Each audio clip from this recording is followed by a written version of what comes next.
ESPN Plus. Live sports. Thousands of live events.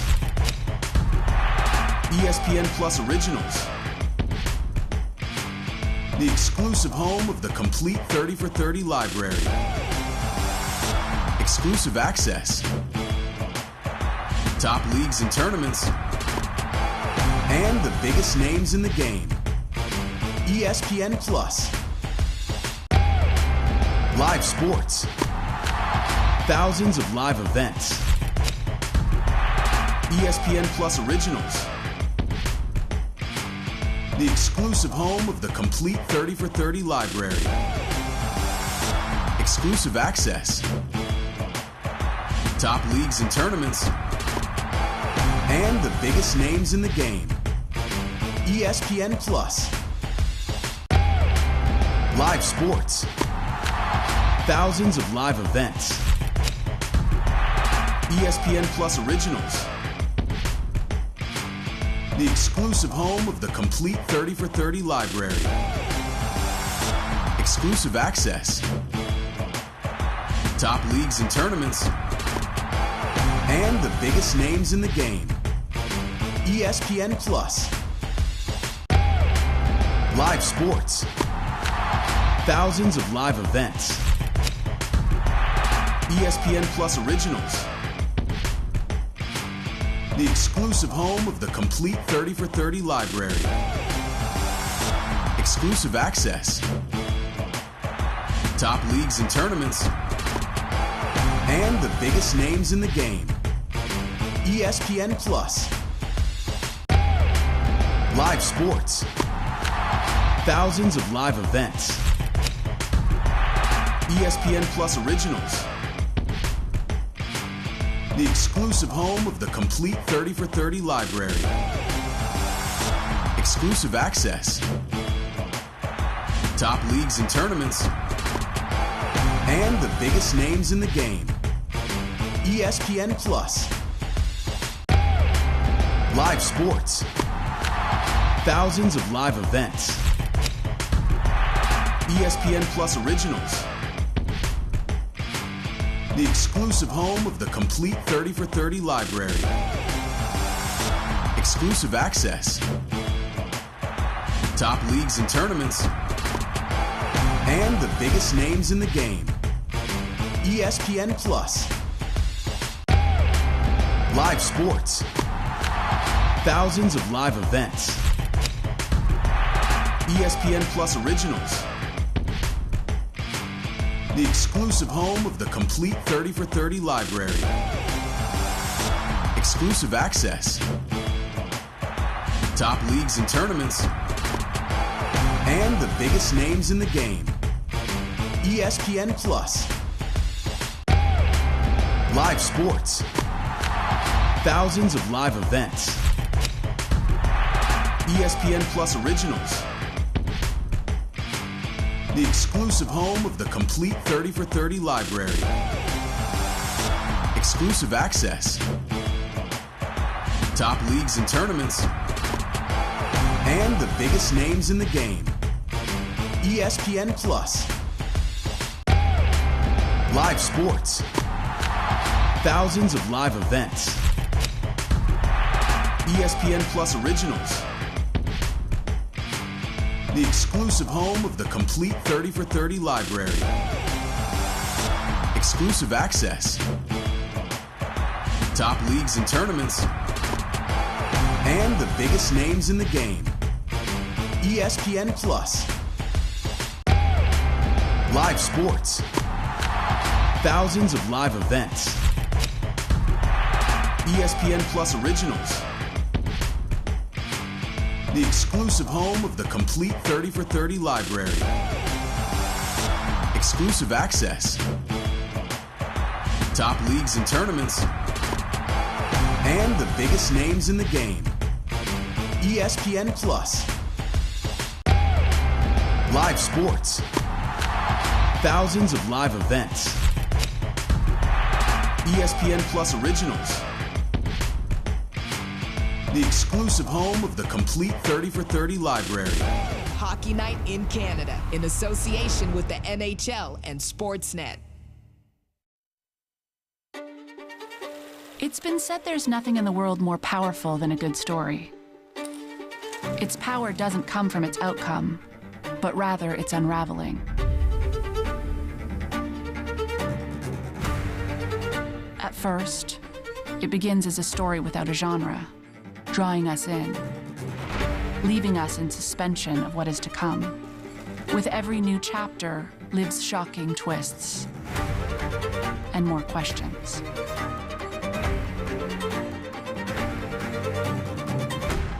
Woven within every hockey cliché is a little yarn of truth.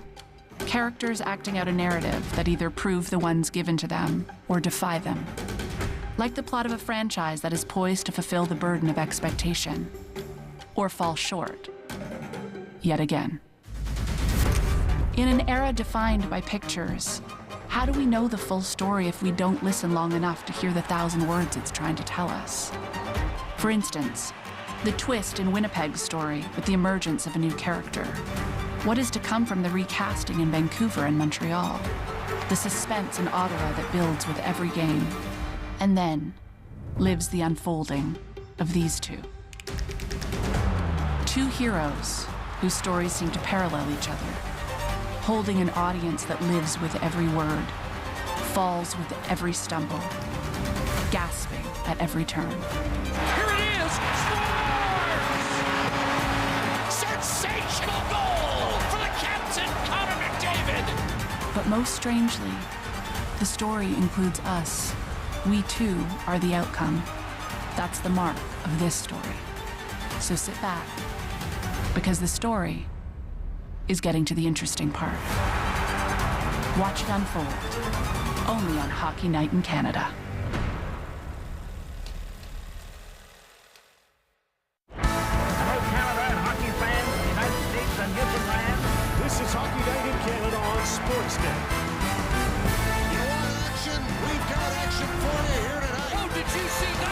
What a performance. Doesn't get any better than this. What a play! What a goal! He's got a step. He's in and alone. Here's a chance for Crosby. He scores! Absolutely amazing.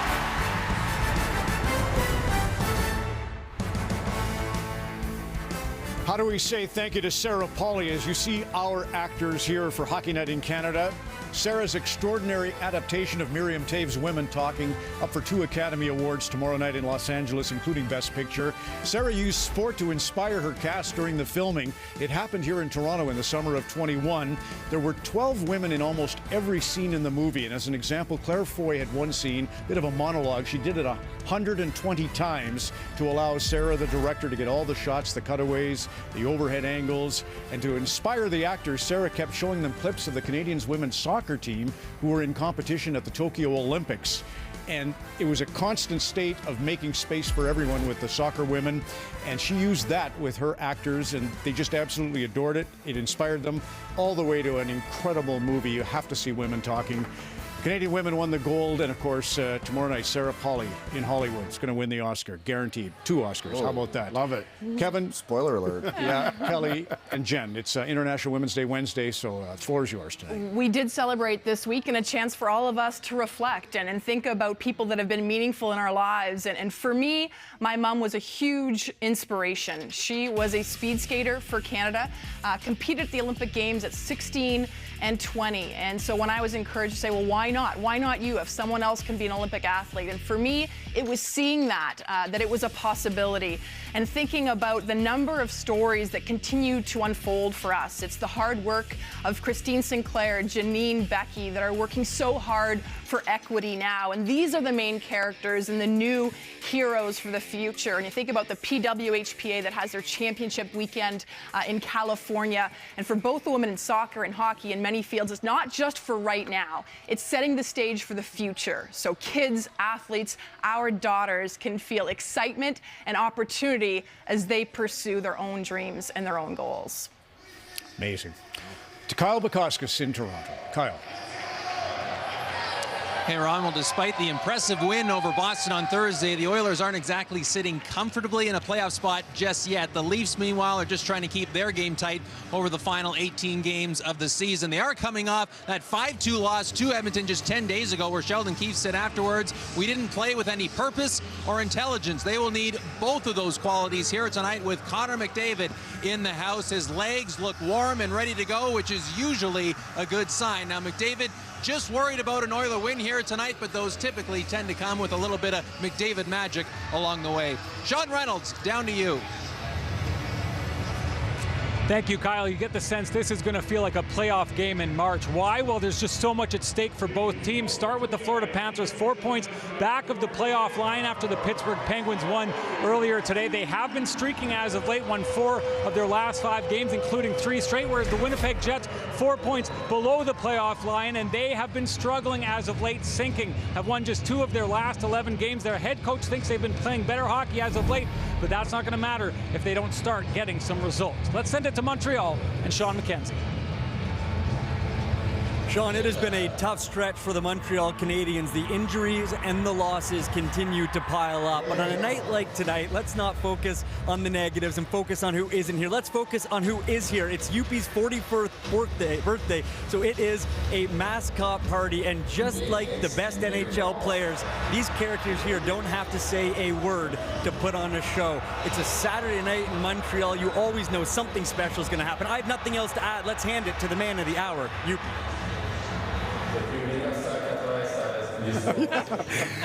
Oh, happy birthday, UP. What's Elliot doing there? I feel like I'm sitting there with you guys. Only thing missing is Oscar the Grinch, but as we said, we got Oscar covered.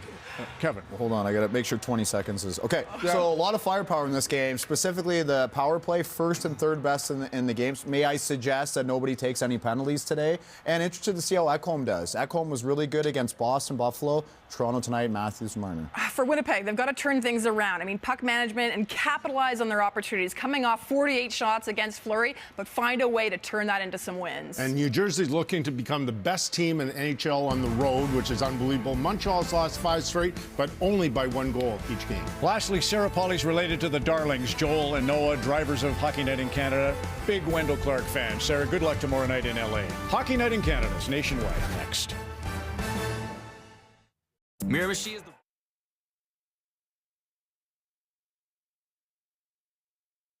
At Scotiabank Arena in downtown Toronto, where you can feel the buzz, a city that all of the greats have come through over the history of the National Hockey League. Gordie Howe always humbly commanded attention in this city. Some believe, Bobby Orr, he was the start of the Toronto-Boston rivalry because of how brilliant he was. Wayne Gretzky called Maple Leaf Gardens the Church of Hockey. 42 points in 18 games over his career in this city on Saturday nights. Mario Lemieux, never one to seek the spotlight, but had always found him here in Toronto. And Sidney Crosby long believed that the games here just felt a little bit bigger in this city, which brings us to Connor McDavid, who continues to cement his place amongst the very greats in real time. And he will never forget his first game in this building. Watch the Leafs beat the Rangers 4-1. Wayne Gretzky's first game, his grandma took him when he was 6 years old to Maple Leaf Gardens. He sat in the very last row. He didn't leave the seats until after the 3 stars were called because he didn't want to miss any of the action. And it's very much similar feeling up here with McDavid in town tonight and getting a chance to catch a glimpse of him. And you have to be eyes on him at all times. Blink and you could miss him even coming on the ice tonight. Everything he does at full speed. Morgan Riley saying he is a handful, to say the least. He thought the Leafs made things too easy on the Oilers when they met 10 days ago. The rematch moments away here tonight. Chris Cuthbert, Craig Simpson will have the call from Scotiabank, but first, just one anthem tonight, O Canada, and PA announcer Mike Ross.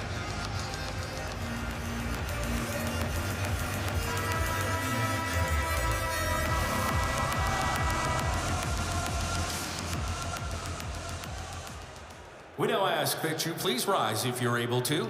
Remove your hats and join Natalie Morris in the singing of our national anthem.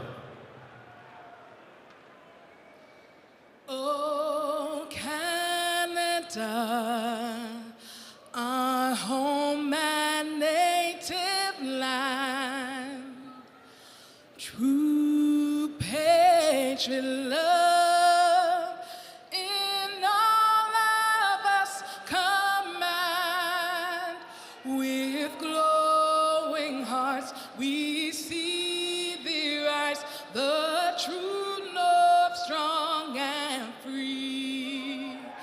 from far and wide.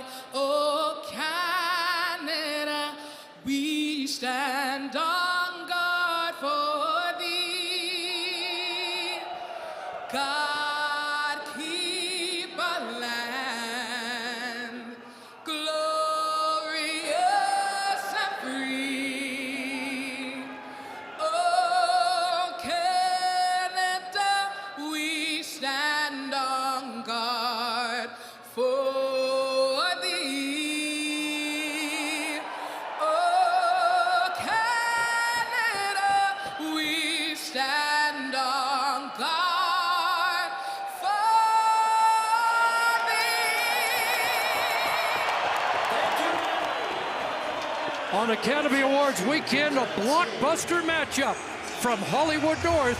Canada's top two teams center stage on a star-studded night as the Oilers face off against the Maple Leafs on Hockey Night in Canada.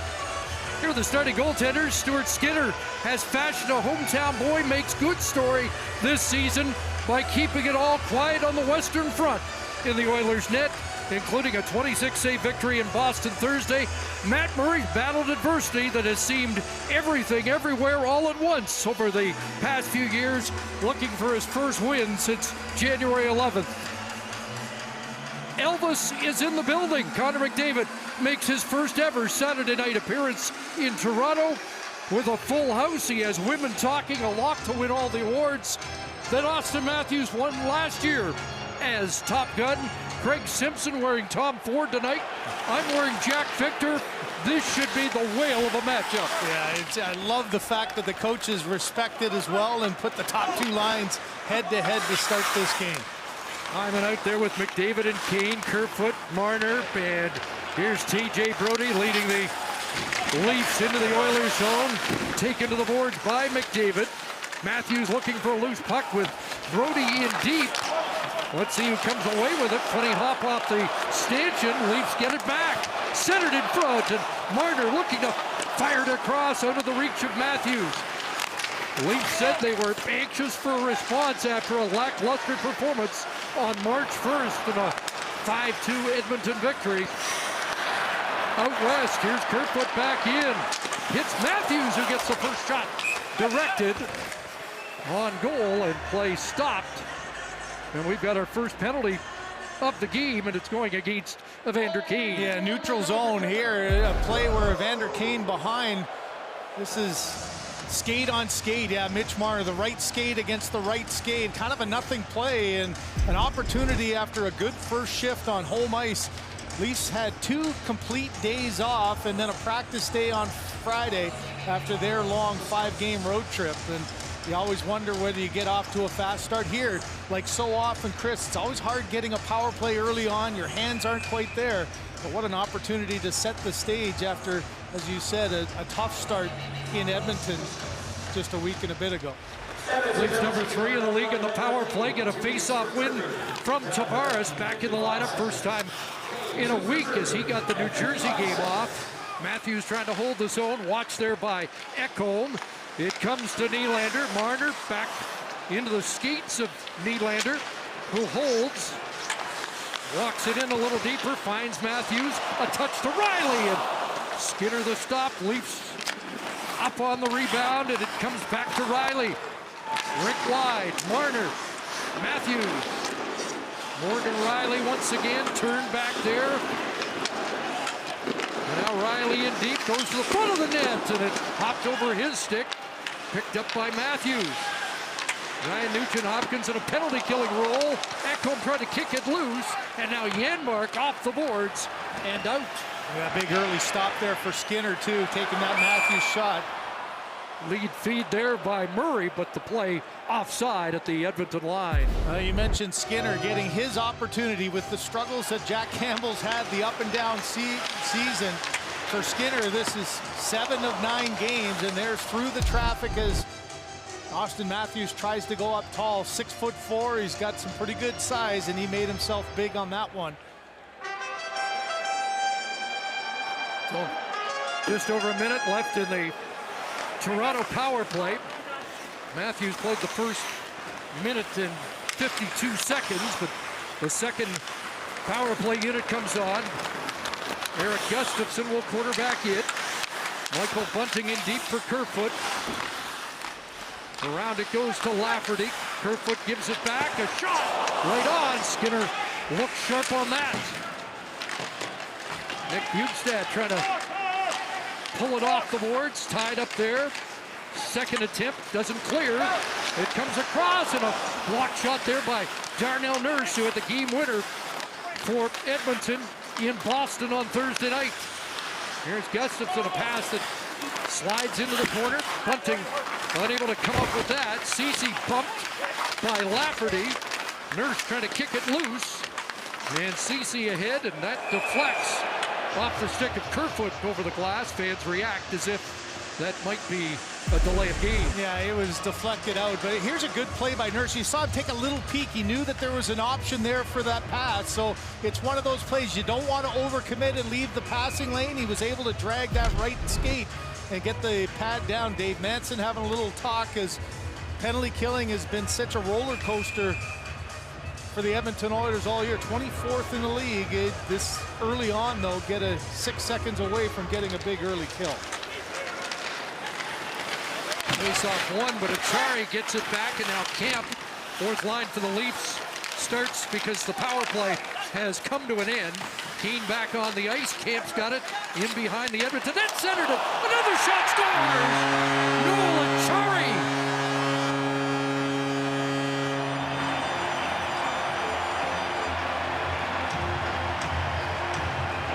Fourth line goal for the Leafs. They get the icebreaker tonight. I said the challenge of an early power play, you get the same 6-7 guys playing early. I love the choice in the offensive zone to get your fourth line a little bit of energy early on, and the Leafs deliver it. They win the puck battle down low. Yamamoto's got to have that first opportunity to get it out. Now it's Camp with the quick turnaround. Ashton Reese with the stuff at the side, and right in the middle of the ice, Kane backs up.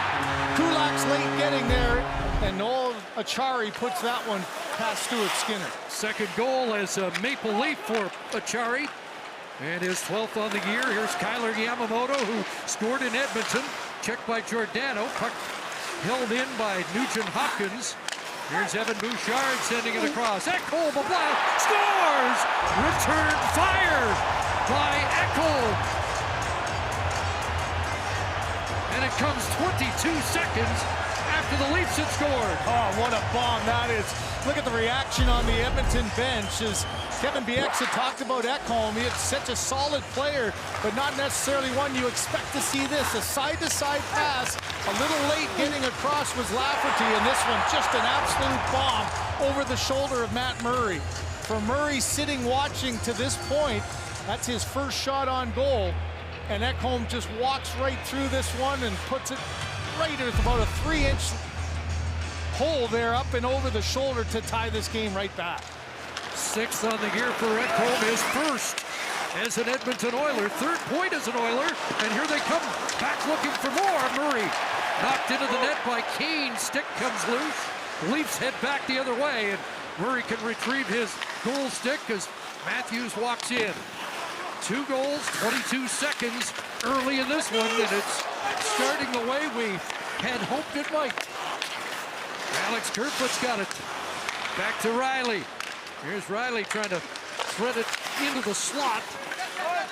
And now Ekholm ahead, and McDavid trying to catch up to this. May have a break in deep, and Murray able to stop that as McDavid gets his first chance.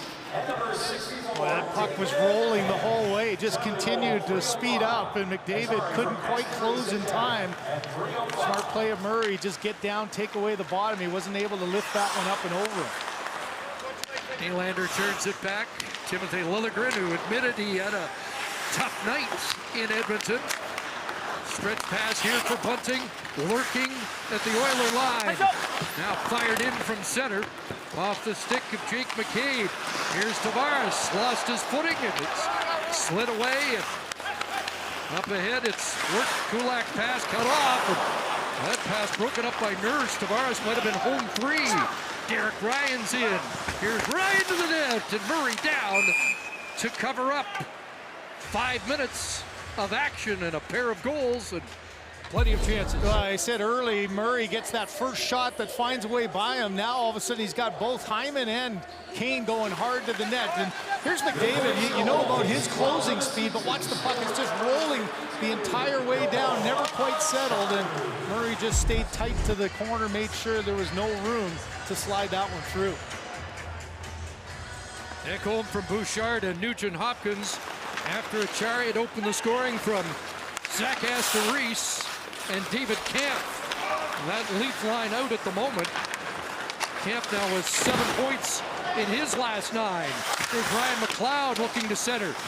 McLeod with a huge goal in Boston on Thursday. Oilers denied the Bruins their 50th win on Thursday, trying to stop the Leafs from winning their 40th here tonight.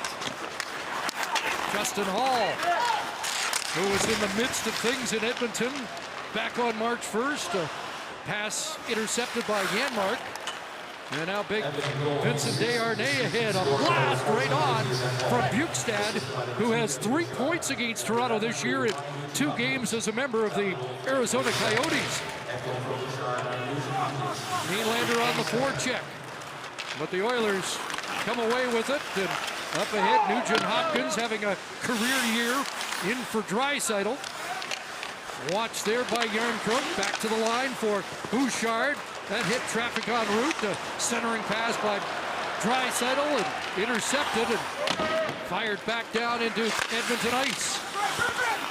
Lafferty centering this line with Järnkrok and Nylander, a line that debuted against New Jersey, and Sheldon Keefe liked what he saw. Draisaitl back and a pass on the tape, and here comes Kane in his 2nd game since returning from time off with an injury.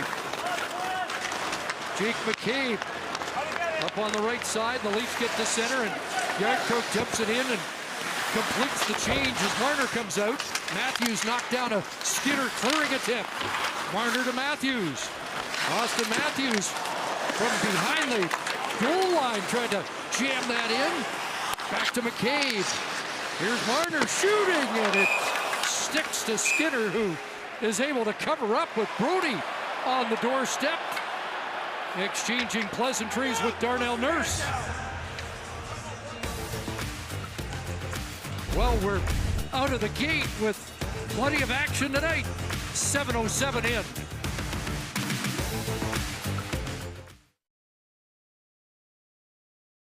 Tylenol rapid release gel caps. The last few years in Nashville, Mattias Ekholm started to take on the role of mentor. Paired lots with Dante Fabro as he came into the NHL. Same thing with Alex Carrier. Dan Lambert, an assistant coach for the Preds, said Ekholm is very giving to his teammates, and that when young defensemen have a guy like Ekholm to look up to, they have no choice but to follow. And it's no coincidence 23-year-old Evan Bouchard has been paired with Edmonton's goal scorer here tonight, Chris. And Jay Woodcroft's talked a lot about their early chemistry, and Bouchard assists on the Ekholm goal. Yeah, and Bouchard needs that kind of calmness beside him. This is just game number 169 for Bouchard, learning the game on fast track here. And I think that's really helped him a lot in the games that they've played together. Matthews battling down low, centered it through the crease with Kerfoot on the doorstep. Now it's Marner in the slot. Kicked back by Matthews and off a stick wide of the net. And here's McDavid up the boards, but not out. Austin Matthews has it again. Fires it, blocked there, and it will ricochet out to center. You saw McDavid speed onto the ice for the warm-up. Nobody skated further in the warm-up. 3 kilometers just to get up to speed for a highly anticipated showdown tonight. Yeah, you can't just flip the light switch. You know, so much of the warm-up is to get the body ready and get the legs going. And here, if we get a Matthews-McDavid matchup, should be a lot of fireworks. Tavares to the net. His backhand is deflected wide. Draisaitl spins it to Ceci, knocked off his stick, but Nugent Hopkins, who has his 79th point, flips it down the ice. That's an icing call against the Oilers. Ontario. DraftKings Sportsbook has so many ways to get in on the action, like same-game parlays, puck lines, money lines, and more. Download the app and get in on the action.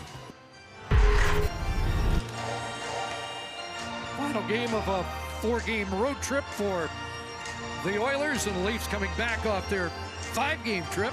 Yeah, it's the opposite for the Leafs, starting a 5 in 8 days, and for the Oilers, it's 5 games in the last 9, and this being the last one before they head home. And both teams coming off emotional wins. The comeback win by the Oilers against the team that's not supposed to give up a 2-goal lead. And the Leafs coming back in the final 5 minutes against New Jersey, the 3rd best team in the league by points at this juncture.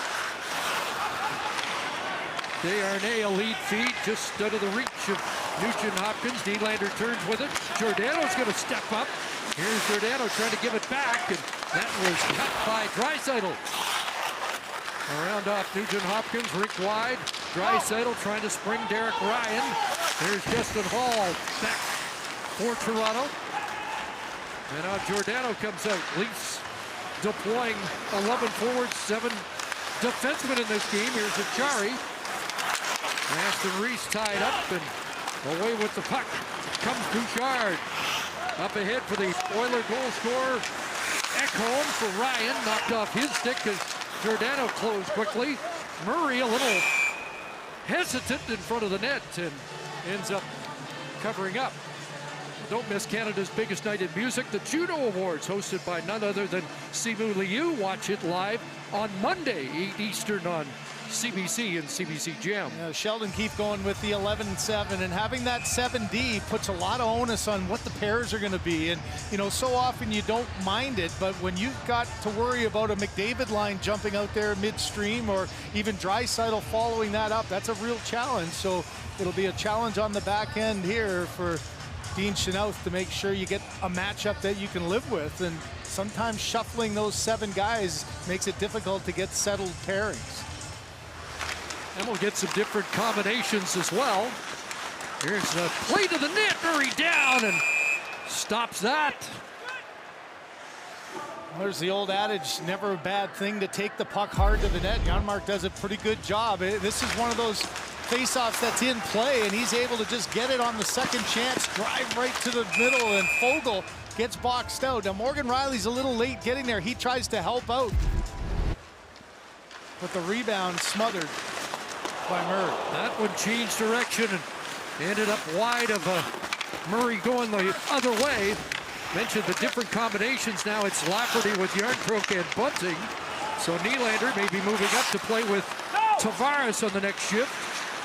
Ekholm off the boards and out to center ice. McCabe across for Bunting. He'll hook it down into the zone, and there's Ekholm sweeping it around. Warren Foegele lost it there as Brody stepped up on him. It's played ahead by Bjugstad, and Janmark trying to cut in. Looking to center. Bjugstad follows up. Bumped by McCabe, playing in his first game here in Toronto.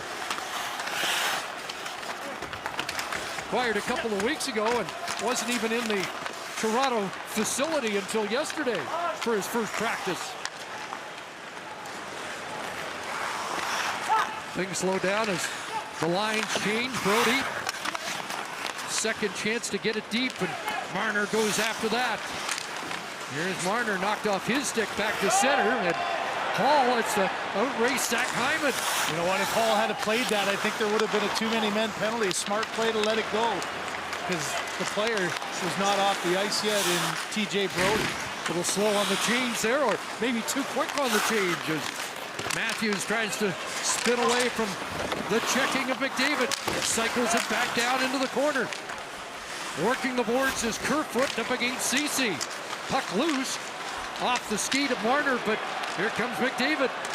Held without a point the other night. The chance here for a point. Kane swoops in, scores! Wraparound goal by Evander Kane. And Edmonton's got its first lead. Well, this play starts in the Edmonton Oilers zone. You've got a really good battle going between Matthews and McDavid, and once the play starts on the turnover, McDavid turns back and gets a little bit of time. He's got back pressure, and this little soft pass to the outside. Hall's reaching but can't get inside on Kane, and Kane, who's just coming back again from another injury, does a good job of staying with us. Look at Matt Murray, got himself too far and too deep. If you watch Murray, his right pad is a little late getting anchored again, and Giordano not quite able to get there. Little deflection off, the quick little wraparound. And just like that, Kane makes it 2-1. 10th for Kane, 125th point for Connor McDavid, who had 3 points in the first meeting against the Leafs, 2 goals and an assist, and a helper here on the go-ahead goal at 11:24. And the key is the speed for Kane. As he saw that play turn over in the zone, he just got on his wheels, and you saw Justin Holl trying to reach and make the play. McDavid just laid it out to an area and allowed Kane to skate in it. But Murray, if he could have that one back, wasn't able to stay with his foot against the post to get post to post quick enough. The first goal for Kane coming back after missing nearly 3 weeks in what's been an injury-plagued season. John Tavares does have Nylander with him in front. Big stop Skinner, and he puts the catching hand on the puck in the blue paint. So Nylander does move alongside Tavares and gets a chance as the Leafs try to return fire.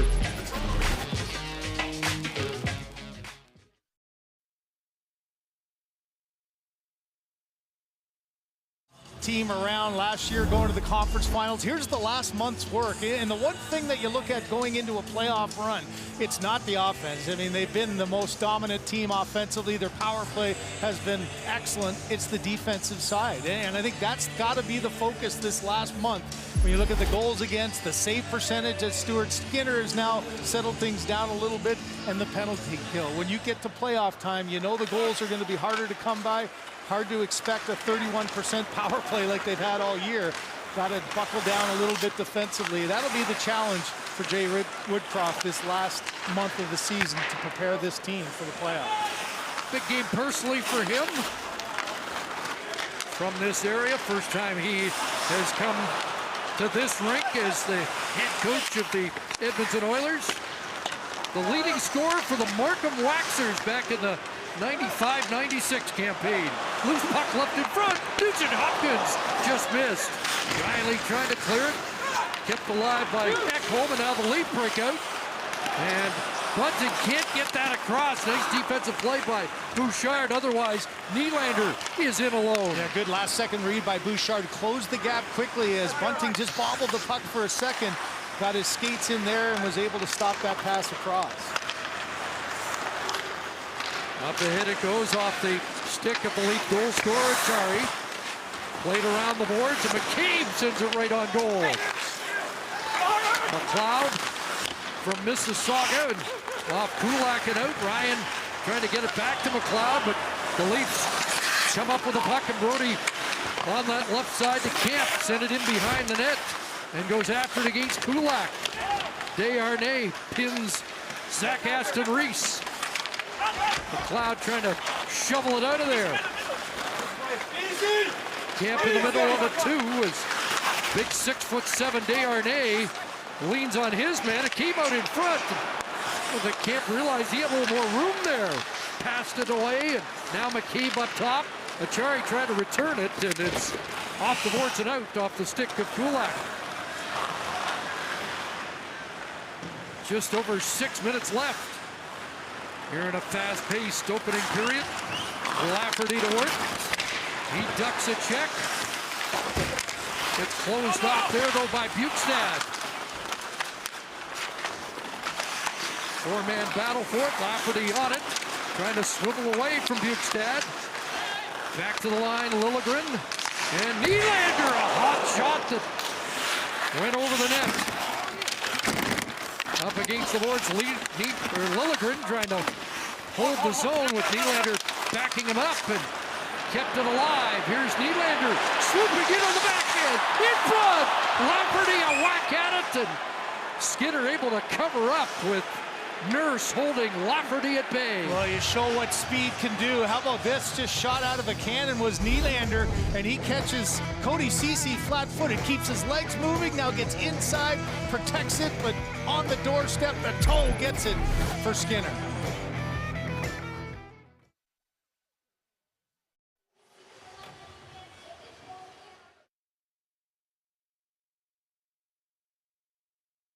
Mentioned Jake McCabe's first trip to the practice facility yesterday. He and Sam Lafferty flew from New Jersey to Chicago Wednesday morning to try to just get their lives in order. McCabe has 2 kids, aged 3 and 1, still there with his wife until they get the passports done up for the little ones. Then he drove 8 hours from Chicago to Toronto Thursday night just so he has a car with him in town. Now, of course, the adventure to find a place to live. The trade deadline stuff, the hockey part typically is the easiest, Chris. And Matthias Ekholm had the same type of trip back to Nashville this week for the same reasons, getting the family ready for the move to Edmonton. Alex Kerfoot, Gustafsson trying to feed it back just out of the reach of Kerfoot, trying to bump a lengthy slump. Here's Matthews with a swoop against McDavid and a dangerous shot on goal. He's got it again. And that hit the traffic in front. Marner was knocked down in front of the net, and McDavid with the flip to Hyman on this right side. And back to McDavid, a centering pass, and that one stopped by Murray off the stick of Keane. And Keane deflects that just wide. Here's McDavid centering, picked off by Tavares, and he'll clear. Connor McDavid, a point tonight, now points in 60 of 67 this season. He has 10 4-point games, 7 games with no points. Morgan Rielly up for Michael Bunting. He'll flip it in and give chase against Ekholm.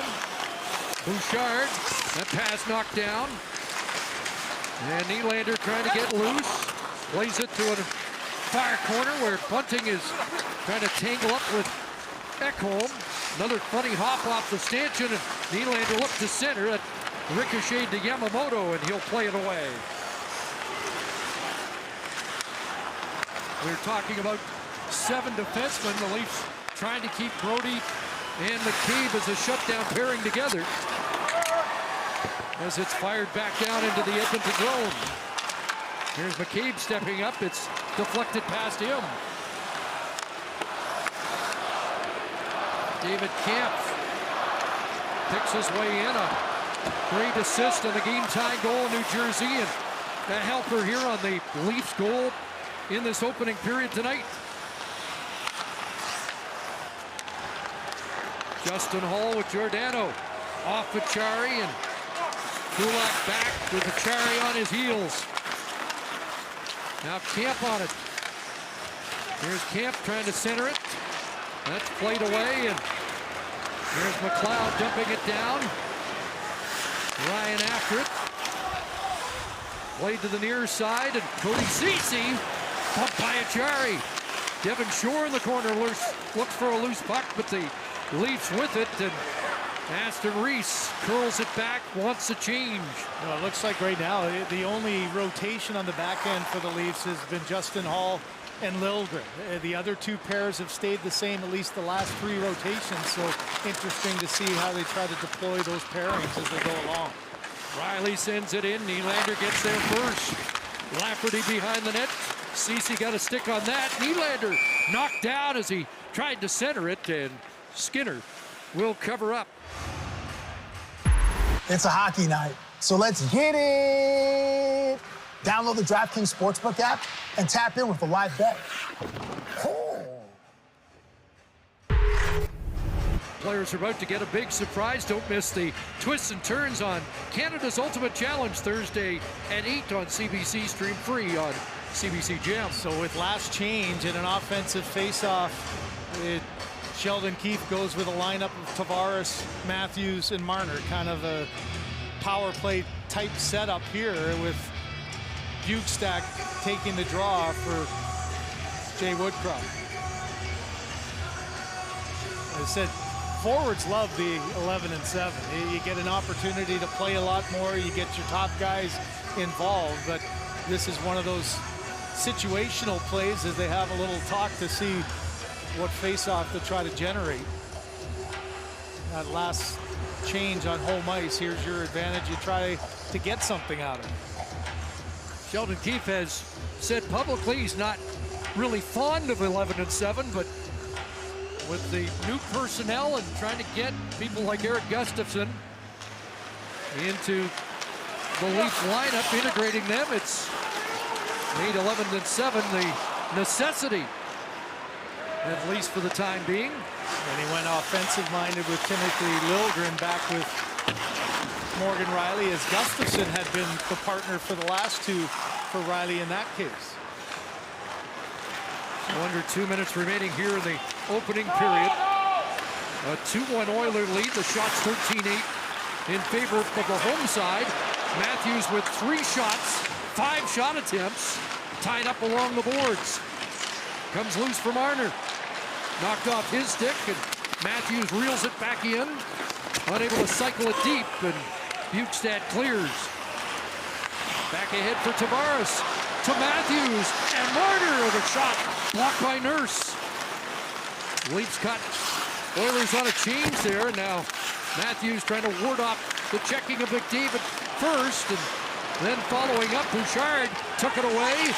Warren Foegele over the line, looking for McDavid. Hyman along the boards. TJ Brody's on it, comes out in front, and Keane spins that wide. Final minute of the period, kept in by Keane. Now Hyman.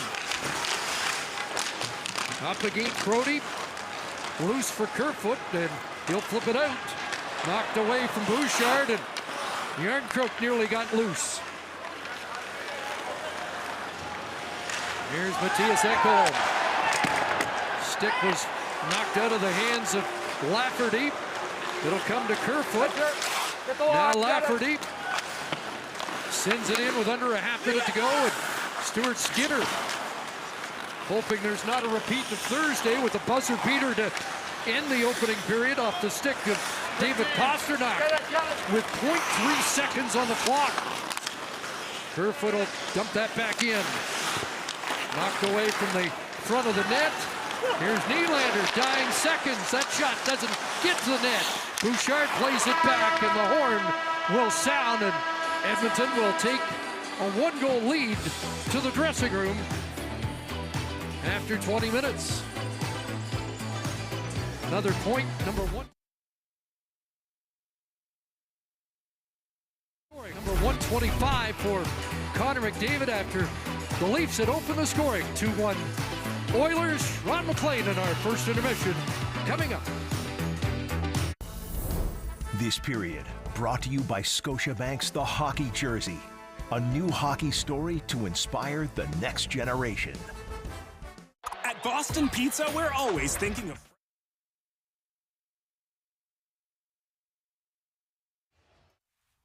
Among the highlights so far, McDavid's 125th point. You've got 37 goals now for Scheifele, and you've got an assist for Dawson Mercer. He had an 8-game goal streak. He's got points in 12 in a row.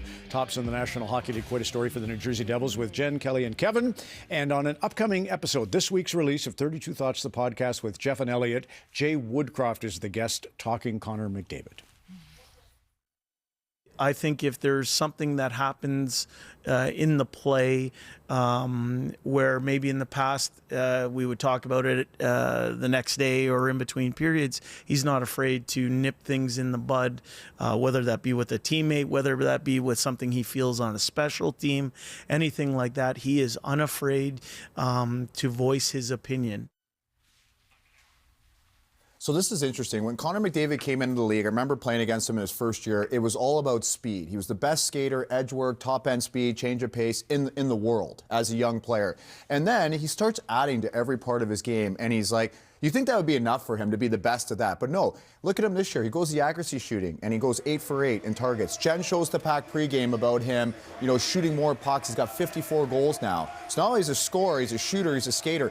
And there's the leadership component that Jay Woodcroft's talking about. Now he's like turning into one of the best captain leaders in the NHL. So he keeps adding to every part of his game. He's not satisfied with being the best at this and that and that. He's got to be the best at everything. And this play right here shows his vision, sucking in Hall. I'm not crazy about Justin Hall there, how he bites on this. I think you have to back up and allow your back checker, which is Matthews there, do the work there. He lunges, it's kicked out to his side. Kane's got a step on him. That's the goal in the back of the net. It's funny, though, watching McDavid in those conversations where he brings everybody in, which is fantastic. But sometimes it's sensory overload for certain players because they don't see the game like McDavid. I remember oftentimes Wayne would engage with somebody. Now, it feels great when the best players talk to you on the ice and try and help you, but sometimes you could just see guys are glazing over like, what does McDavid mean? I don't see the game like he does. So it's a very thin line. You can't really cross and engage guys if they have no idea what you're talking about. But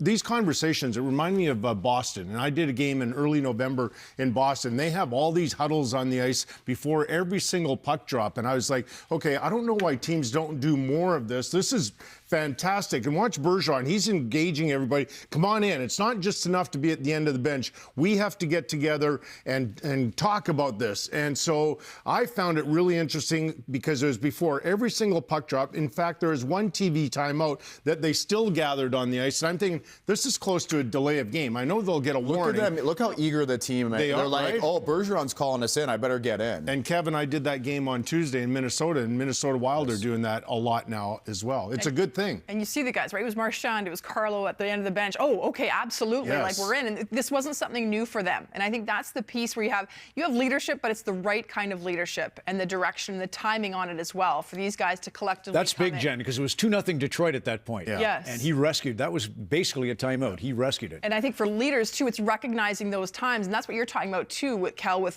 McDavid, to say maybe it's not all the time, but for him, trying to bring along the guys on the bench and explain it. And you're thinking about that new level of leadership for McDavid. Another example was in January 28th, when they had the E-bug, and it was Matt Berlin who was playing with the Oilers, right? But it's the coaching staff, it's Woodcroft that comes along to make sure with McDavid, is this a good plan? Everybody's on board. And then McDavid says, absolutely, right? Let's get him in here. Let's give him some ice time. And Berlin goes in and plays the game. It's great celebration after, but an example, right, on how strong his leadership has become. But it's earned, right? It's like Bergeron has earned this leadership over time by doing the right things. Like in Vancouver, the Sedins earned it over a long time. And McDavid now, he's been in the league for 7-8 years. Feels like a lot more because he's got so many points. But now, like, he's been doing this for, now he's earned the leadership and the respect of his teammates. Where it's like, oh my God, like Connor, what did he say?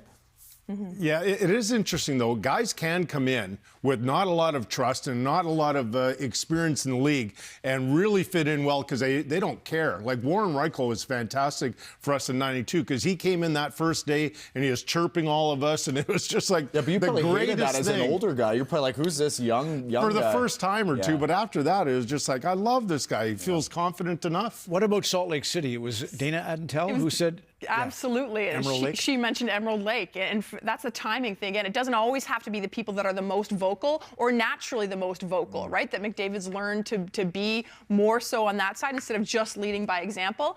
And for our Olympic team, communication was always important, whether it was team meetings to make sure that we put things on the table, everybody was on the same page. In that moment, we were down in the semifinal, huge favorites. And it was just a reminder of this one team meeting that we had that brought our focus into exactly where it needed to be on what we needed to hear. Okay, let me show you the core four in Toronto's much talked about. Edmonton's got kind of a funny thing going. The heyday team, and I know you get a little tired of the comparisons, right? But there was 10 similarities between the heyday Oilers and this current edition of the Edmonton Oilers. So let's just check off the similarities. The superstar from just outside Toronto, Brantford and Newmarket, Gretzky and McDavid, check. Second center from Alberta Junior Hockey, the St. Albert Saint and the Red Deer Rebel, check. Try to speed this up, but check. A European sniper, you know, Jari Kurri and Leon Draisaitl. Finland and Germany, check. You take those, Kevin. Dr. Randy Gregg and Derek Ryan. Absolutely. Check. And Matt Berlin, we could add, of course, of UFA. Top D-man from Southern Ontario, Paul Coffey, Darnell Nurse, check. Avalanche, tough wingers from Vancouver, Glenn Anderson, Evander Kane, check. Goalie from Edmonton Minor Hockey, Grant Fuhr, Stuart Skinner. A late season Scandinavian pickup. Reijo Ruotsalainen had completed his European season. They signed him late in the year. He was gold in the mid-'80s. Oh, I remember that shot. Yeah, and then, of course, you saw. And a special teams player from Toronto, Dave Lumley, was dynamite on the power play. Zach Hyman, dynamite on the power play, both from TO. And a hard-nosed Kevin Bieksa-style guy on the bench. Teddy Green was the guy back in the day, and you saw Dave Manson huddled with his team. I thought that said Tom Green at first. Yeah, there's Dave with Darnell Nurse and Cody Ceci, and Ekholm doesn't have to listen. 32 years old. Don't forget, Nick Lidstrom won 7 Norris trophies, his first at age 31. So he's by no means out of it yet. Get closer to hockey.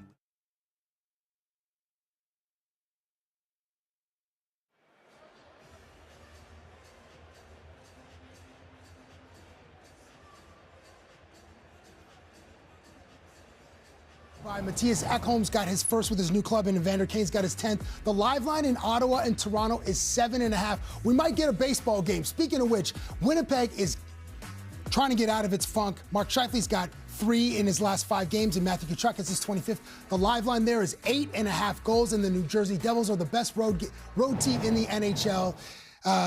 Nico Hischier's got 5 goals in his last 8 games. That is 6.5. You can get in with a live bet right now with the DraftKings Sportsbook app. You can use that QR code to download the app and play at your own pace. Back to you. Thank you, Cabral. Chris, Craig, and Kyle are in Toronto tonight. John, Gary, and Sean are at Montreal. Mike, Jamal, and Sean in FLA. The second period on Hockey Night in Canada coming up.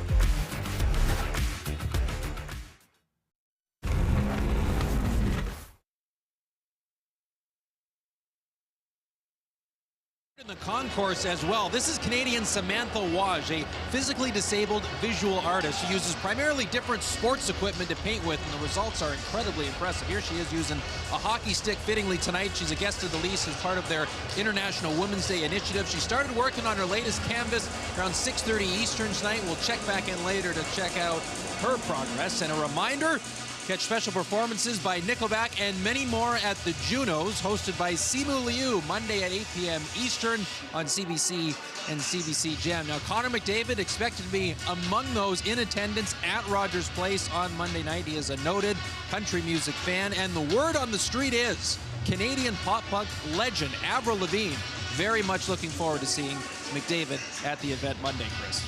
Wow, Avril with a skater boy. That could get complicated. Yeah. Oh, it gets set for the second period. The shot's 13-8 in favor of Toronto in the first frame. The shot attempts 21-14. Connor McDavid with an assist, point number 125. Austin Matthews, 3 shots. Darnell Nurse, 4 block shots. Most notably on that first power play by the Maple Leafs, the good chances they did have were forwarded by number 25 with a couple of good blocks. And Nurse out there along with Cody Ceci, and it goes to McDavid, but we've got a penalty coming up. Well, I think Matthews is going to be a little upset that he ends up getting the after call. Watch the initial part. You get a good little battle between two. There's the takedown. No arm goes up there. Now you get the retaliation. Then the arm went up. And I think at the end of the day, the official just said, oh, I think I'm going to take both of them. Boy, it's kind of similar for McDavid. You remember he got hit by his own teammate, Derek Ryan, the last game and went down awkwardly that time there. They've had a few good moments of battles in both sides. And that one, as I mentioned, no arm went up until the secondary play by McDavid knocking the stick up. And did not that play on Thursday night have Oiler Nation and all of hockey fans everywhere holding their breath? Well, how about Derek Ryan? How bad would you feel of all things to knock your own player? Ryan just focusing on the play, McDavid turning around and just gets him when he's not suspecting, and that looked a heck of a lot worse. And you're right, a big sigh of relief all around that he's got up, played the rest of that game, and doesn't look any worse for wear. So the 2 stars are in the box. Leon Draisaitl to work against Mitch Marner in a 4-on-4 situation, and 44's got the puck and leads Toronto in. Over to William Nylander, snapped the shot and rings it off the pipe. Back the other way, Evander Kane, who had 3 shots on goal and a chance for A centering pass to Draisaitl that doesn't work, but Kane gets it back. Now Draisaitl. Had that hit the stick of Nylander. Kane tried to return it, and Nylander there to intercept and try and wind it up. Sidestep Kane, and now he heads north into Edmonton ice and turns it back as the Leafs will start to make changes 4-on-4. Draisaitl comes up with a puck. He swings it across, and Draisaitl wants off the ice as well. Picked up by Hyman. Knocked off his stick, and Gustafsson tied up by Hyman. Nugent Hopkins gets it back for Edmonton and then lost it, and the Leafs finally get control, and it's Giordano through center. On the tape for Järnkrok. Calle Järnkrok, who scored against New Jersey. Here's Gustafsson moving in. He'll hand it off to Järnkrok. Trying to shift gears against Bouchard. And it's played to the line and out, where Giordano fires it back to Gustafsson. Lafferty checks in and plays it back for Tavares. Bukestad out, and Tavares slaloms his way in. Back to Brody. TJ Brody looks for a shooting lane, and that was blocked en route. Looked like Ekholm able to knock that down. Nifty move by Bouchard out at center ice, and McDavid out of the box and to the attack. He'll swing through. Connor McDavid scores!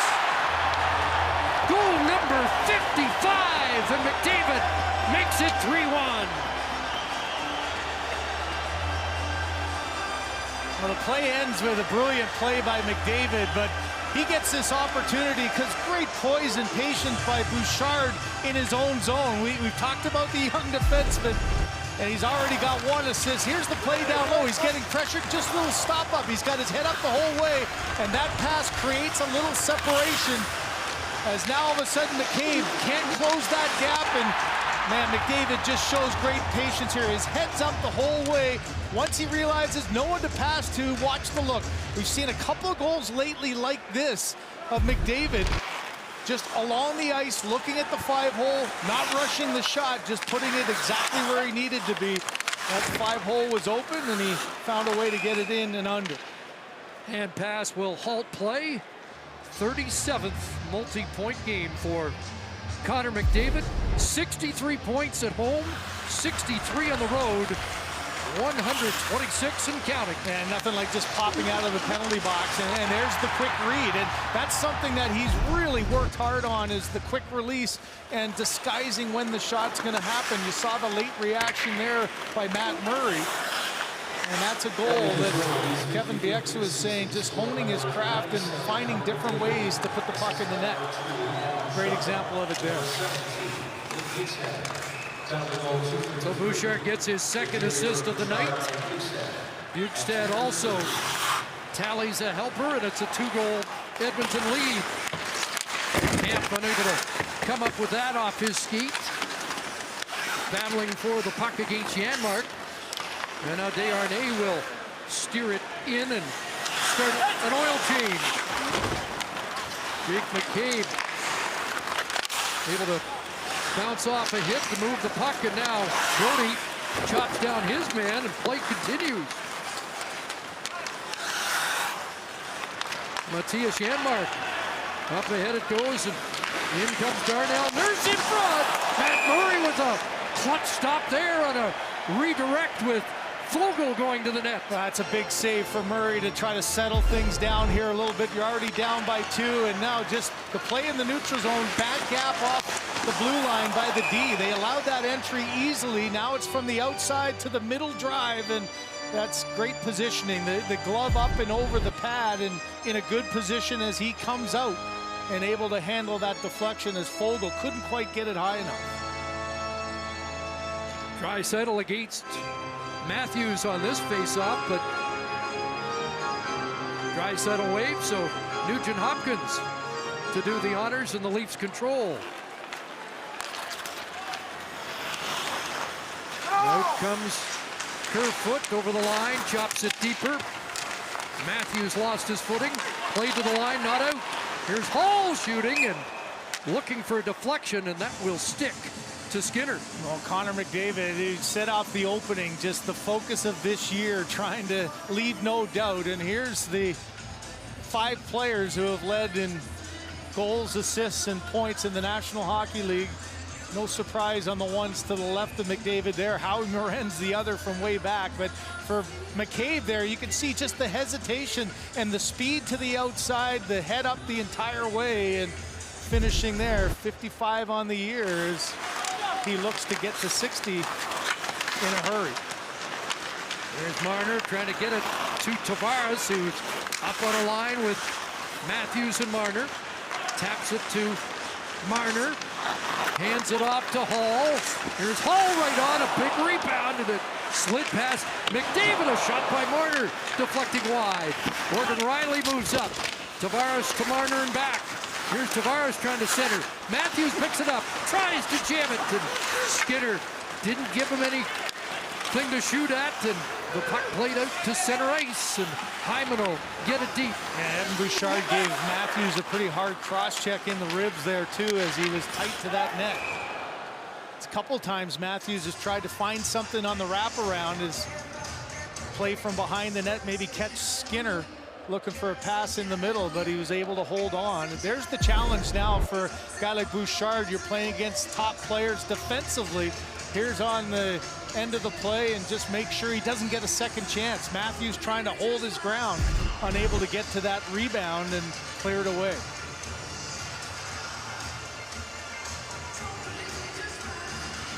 Approaching the 5-minute mark of this second period. Edmonton with 3 goals on 10 shots. Puck fired in by Liljegren. Nylander on that far side deflects it towards Lafferty. Desharnais wasn't sure where it was. Yamamoto came back to help out. And out at center, Leafs will come up with it and fire it right back in. Here's Lafferty after it against Desharnais. Draisaitl with a slick pass up to Nugent Hopkins. Yamamoto upending Giordano. That'll be a penalty, and the Leafs will get a power play as Kyler Yamamoto heads off. He just gets the stick in on Giordano on the wraparound, and one of those penalties you don't want to take in the offensive zone. You give now the Leafs an opportunity to get a little momentum back. Just got up and under the arms as Giordano turned to try to play it. And quickly jumping out again is Nylander, Matthews, Tavares, Marner, and Riley. Leafs had a power play goal in Edmonton, 1 for 3 on that night. Looking for their 50th power play goal of the season, but the Oilers send them back. Morgan Riley at the controls, and now kicks it back for Matthews and Marner. Janmark and Bjugstad first pair up. On the kill for Edmonton is Nylander in the slot. Matthews unable to control that, and it's knocked off his stick back to center. Yeah, boy, just reached for it at the last second. Put his head up to look where the net was, and just the puck popped on. Looked like that was in his, gonna be in his wheelhouse. Yeah. Flicks that back to Marner. He'll pick his way in. And now kick back to Riley. Matthews across. Nylander down low. It's Marner to Matthews. Skinner another stop. Has looked sharp tonight. Marner centers. And Nurse able to get a stick on that. Matthews up high. Marner. Matthews, and he whistled that high and just off the target. It stays in the zone. And right back to 34. Across for Riley, and Janmark got a stick on that. Kept alive by Nylander. Rink wide Marner. And now it's Riley loose in front. Held on. Marner, Nylander, and he fired that. Did that glance off the crossbar? Up high and out. Well, some good puck movement opens up some shooting chances, and you know, the one thing that the Oilers trying to do is keep it to the outside, and look at how deep Matthews on that tight shot allows Skinner to get across, and here from a tough angle, I don't think it did hit. He got it up and over. Nylander, knowing again the big body of Skinner, slid across pretty quickly, was able to track that puck, and Nylander just gets under that one and up and over. Just under a half minute remaining as Lafferty wins a face-off. A chance here, and Liljegren missed the target. Järnkrok plays it in behind the net. Lafferty buffeted by Ekholm. Ekholm went down, Bunting followed up, and now Ekholm able to find it, plays it around, but Järnkrok's there. Gustafsson shot, looking for a slot tip. In behind the net, Desharnais able to tie up Bunting, and the penalty comes to a close. Well, here's what helps the Oilers' penalty kill now with the presence of Ekholm and the emergence of Desharnais. That's a formidable second pairing on your penalty kill. That's tough to win battles down low against. Now Hyman at center, he's knocked down by Achari.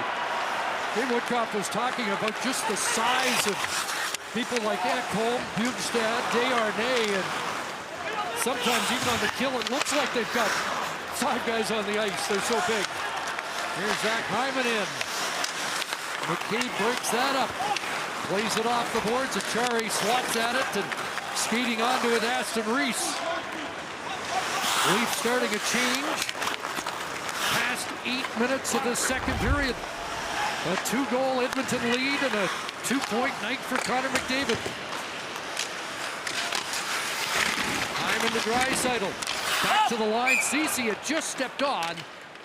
Unable to keep the play onside. Kyle will have more on 97 scoring exploits when we come back.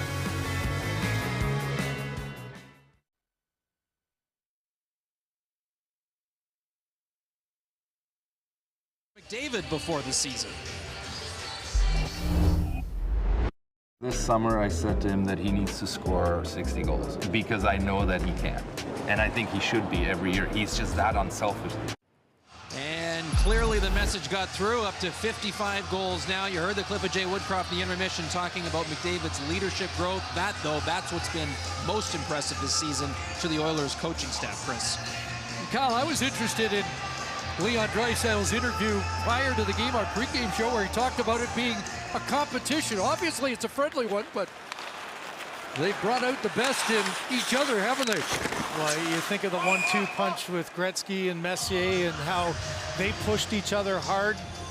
Gretzky obviously at a little bit of a different level as his growth, but it's so similar to the situation. And I think what now, as Kevin Bieksa was talking about, now you've had some success and you've had a taste of what it's like playoff time, and this is where that push sort of brings everyone else on your team up to another level, and that's what I think is most impressive this year about McDavid, is just his leadership ability. Consistency again. There's his 60th game out of 67 that he's had a point. Only had 0 points in 2 games once this season. McDavid kicks it back to Ekholm. A pass at center, knocked down by Brodie. Kerfoot unable to charge in. He's trapped and offside called.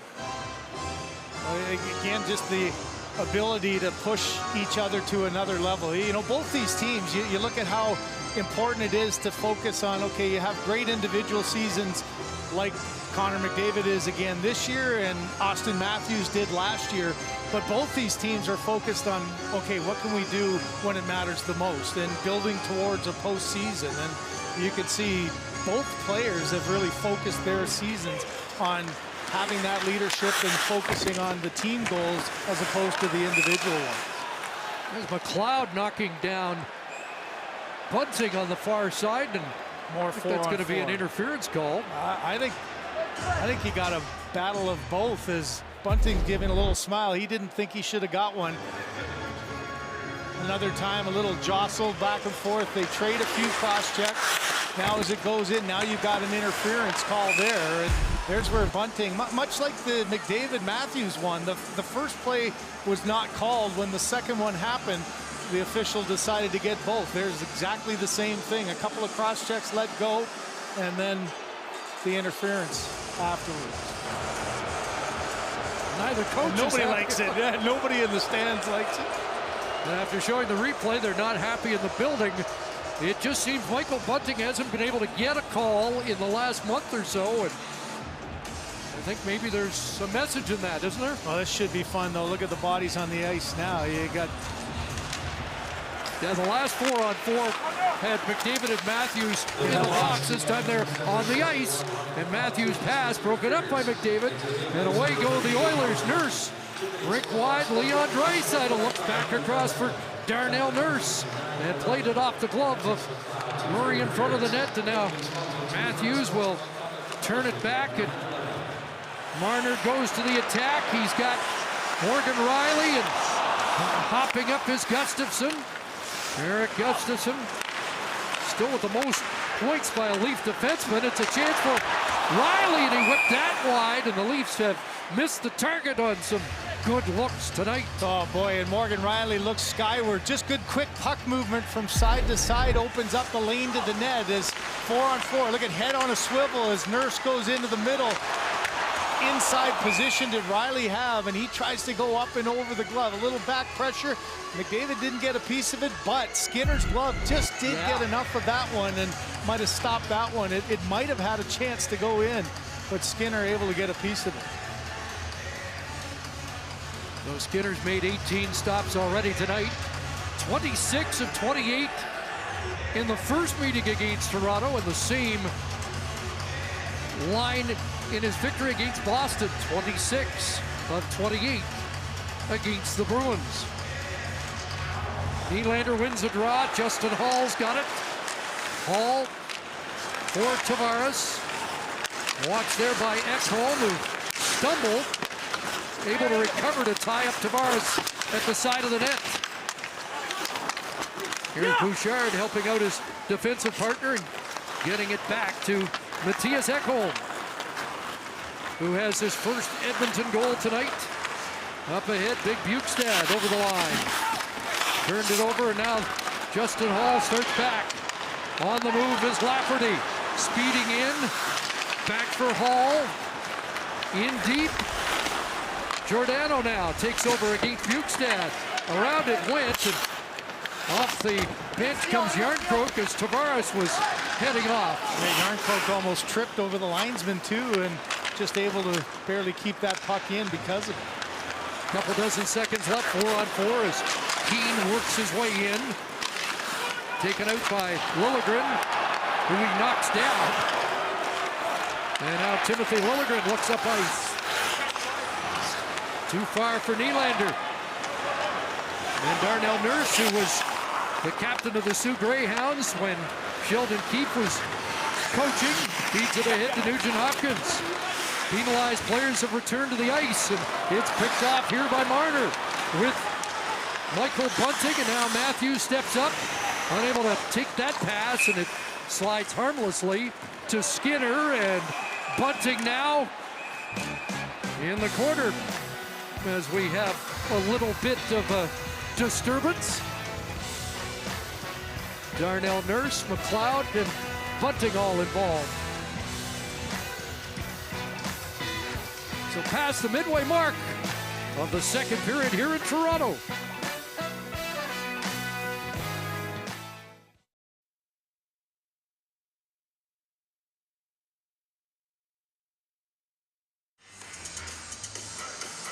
Oh, these two first overall picks that got all the trophies last year with Art Ross for McDavid, Hart and Lindsay, and Richard for Matthews going toe-to-toe. Love the fact that coach is heading them head-to-head most of the night. A couple of penalties there as they retaliate against each other. The door creaked open for a second. McDavid found some open ice, and he's got the upper hand at this point. But as we said, coming in, overall, Matthews with that 10-3-2 record against McDavid in their head-to-head to this point. 5 points for McDavid in the two meetings so far this year. And a 2-goal lead with under 8.5 to go here in the second period. As it slides past Gustafsson and out. Brodie and Gustafsson together this time. And now Tavares, Bunting, and Nylander. And here's Tavares trying to work his way in and couldn't get past Mattias Ekholm, and away goes Janmark. Here's Janmark over the line. Bouchard back to Janmark, and it's blocked by Brody. Janmark from the corner and off Tavares and out. I'm going to say this is the first time this year the depth chart had John Tavares as the third line center.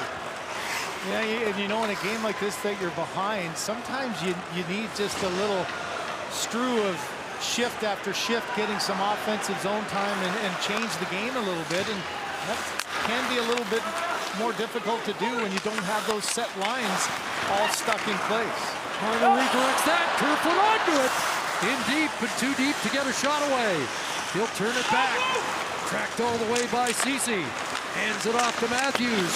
From distance, plays it wide. Now McCabe out with Hall as he takes a turn without TJ Brody alongside. Stolen! Marner in front! What a goal!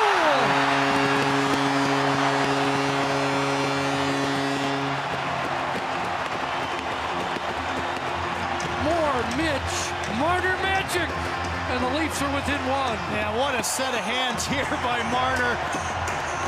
And just ice cold in his veins on the turnaround. Looks like the Oilers are going to clear the zone and get it out, but a high-risk pass and a quick hands. McLeod tries to outlet that one. Marner just picks it off.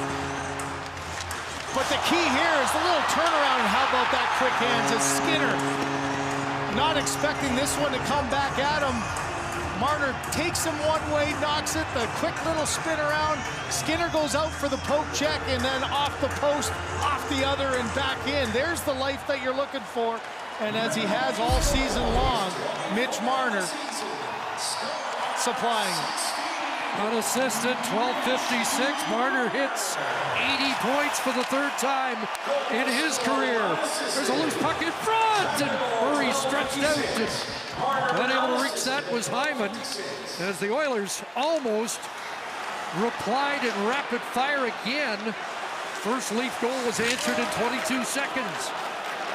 But now it's a one-goal game. And here comes Zach Aston Reese into Edmonton territory, watched by Kane.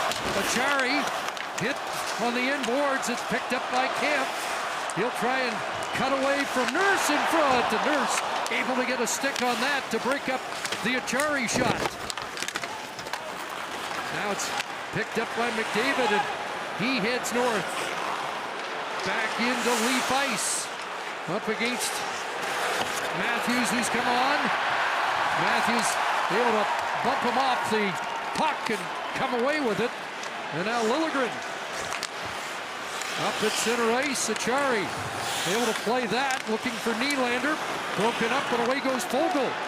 Former St. Andrews star played it high over the net, and then back off Murray for Matthews, who is with Nylander, and Achari now going to the bench. The centering pass there, broken up by Liljegren. Matthews ahead, and Marner's come out there, so Sheldon Keefe goes with Matthews, Marner, and Nylander together here, looking for a tying goal. That's broken up, but stolen there, and a chance. Nylander scores, and the game is tied.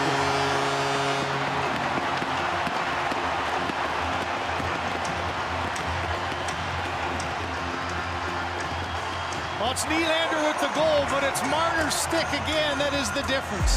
Just risky plays with the ability to knock it down out of midair, trying to go past. Turned over puck, quick little release here, and right through the 5-hole. Nylander's been all over the puck tonight. In the first period, he had a couple of big chances.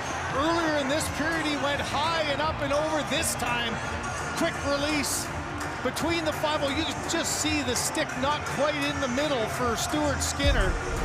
But the forecheck for Mitch Marner knocks that puck down, and man, what a turnaround in this game.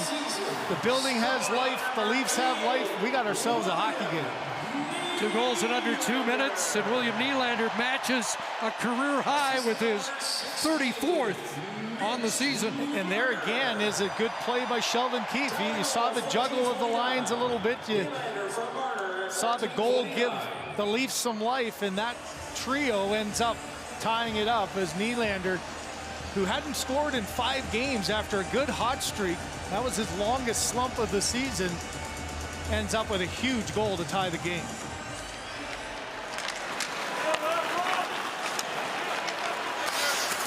So both teams who orchestrated comebacks in their previous games. So one of these teams will get credited with a comeback win tonight. Back on even terms. Leafs led 1-0. Edmonton 3 straight, and now the Leafs have replied with 2 in a row. Goals a minute 53 apart. As it comes back to Brody. His shot looked like it glanced off the mask of Skinner with heavy traffic in front. And Draisaitl takes charge. Power move, and now Yamamoto back to Leon. Draisaitl right on. Off the right pad and all the way out to center ice. Nurse after it, not past him. Here's Matthews, and Tavares scores! 3 in a row! And it's 4-3 Toronto.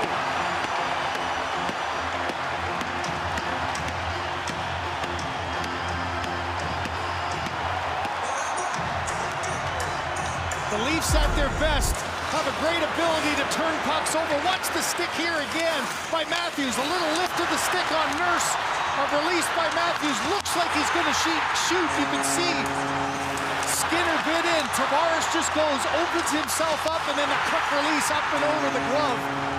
With Stuart Skinner right here when Matthews looks like he's going to fake to shoot it. Skinner bites for a split second, and that little dish off on the side. But it's 3 turnovers by the Edmonton Oilers because of the sticks of the Toronto Maple Leafs that all of a sudden have turned this game upside down. And 3 in 3 minutes as the Leafs get their second lead of the night. Marner, Nylander, and Tavares. And Matthews assisting on the go-ahead goal. And Matthews went hard at Nurse there, too. That's one of those plays, if you don't close that gap quickly and get the stick in there to take away his ability to make the play, that play doesn't happen. Tavares with his 29th. Kane centered that, but Jake McCabe is there to flip it ahead. Nylander is loose again.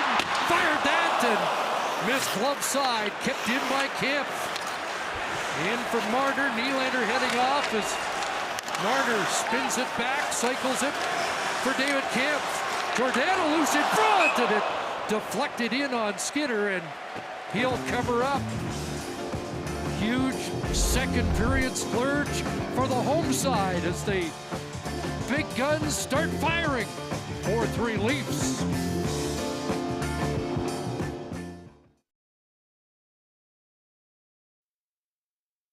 Some excitement again, down by 2. It's Mitch Marner in tight and just lets his instincts take away, turns it over and puts it in the back of the net. Another great stick with a pass across to Nylander. Nylander 5-hole, all 2 minutes and 59 seconds. A lift of the stick by Matthews, a fake shot and a quick release by John Tavares, and just like that, the Leafs right back into it and take the lead 4-3. The second period has been an explosive one for both these teams. 2 of their best scoring second period teams. The problem for the Edmonton Oilers, though, Chris, one of their worst defensively. They've given up now 92 despite scoring 105 in the second period. And the Oilers lead in goals scored in the second period with the long change, and the Leafs came into the game with the second best goal differential, and now 86 goals and a plus 27. I almost thought that Jay Woodcroft might take a time out there just to settle his team down. 3 goals on 4 shots after it looked like Stuart Skinner was going to be airtight. Here's Achari, who opened the scoring in this game. Giordano back around behind the net, cycling it for Achari. Works way in front of Champlain, another chance, and he sent that wide. Strong play down low by Noel Achari, who's been a difference maker on the forward line for the Leafs since his acquisition. Now it's Bukestad looking for Ryan. Devin Shore after it, gets it back to Ryan, and here's Shore, former member of the Whitby Fury. And a product of Ajax, gets it to Ryan in the corner. Kemp comes back to help out defensively as McDavid had come onto the ice and gets that pass from Bouchard, and he'll try and wind it up through center. Now it's Woodcroft going with Draisaitl and McDavid together, trying to get back on even terms. Darnell Nurse. Up high it goes Bouchard, and he whipped that just wide of the net. Everybody lost it for a moment. Tavares able to work that to Gustafsson, and the Leafs are right. Knocked down at center by Nurse, and play called. Simu Liu is back to host the Junos, Canada's biggest night in music, on Monday at 8 Eastern on CBC and CBC Gem in Edmonton. Well, Jay Woodcroft goes back to that combination that has been so dominant with Draisaitl and McDavid, and why not? You've all of a sudden let this game get away from you here. Minute 40 left. Try to get something late in this period to get yourself settled back in.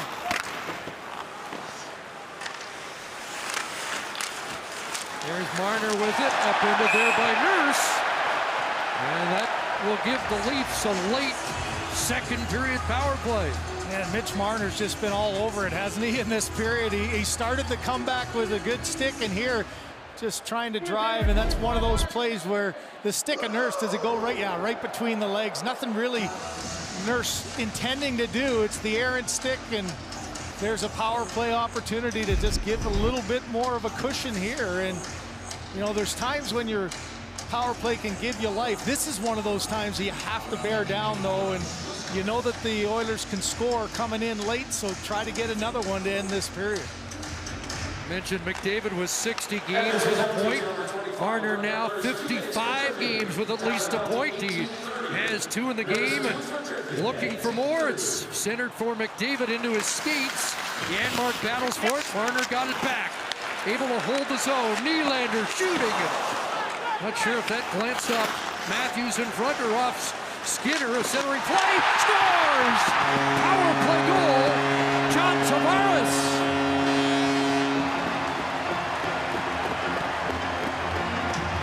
And there it is. That's such a big power play. When you get an opportunity late, when you've changed the game around, you just got a sense of the urgency, and it's winning the puck battles. Another opportunity for the Oilers to clear the puck. They can't.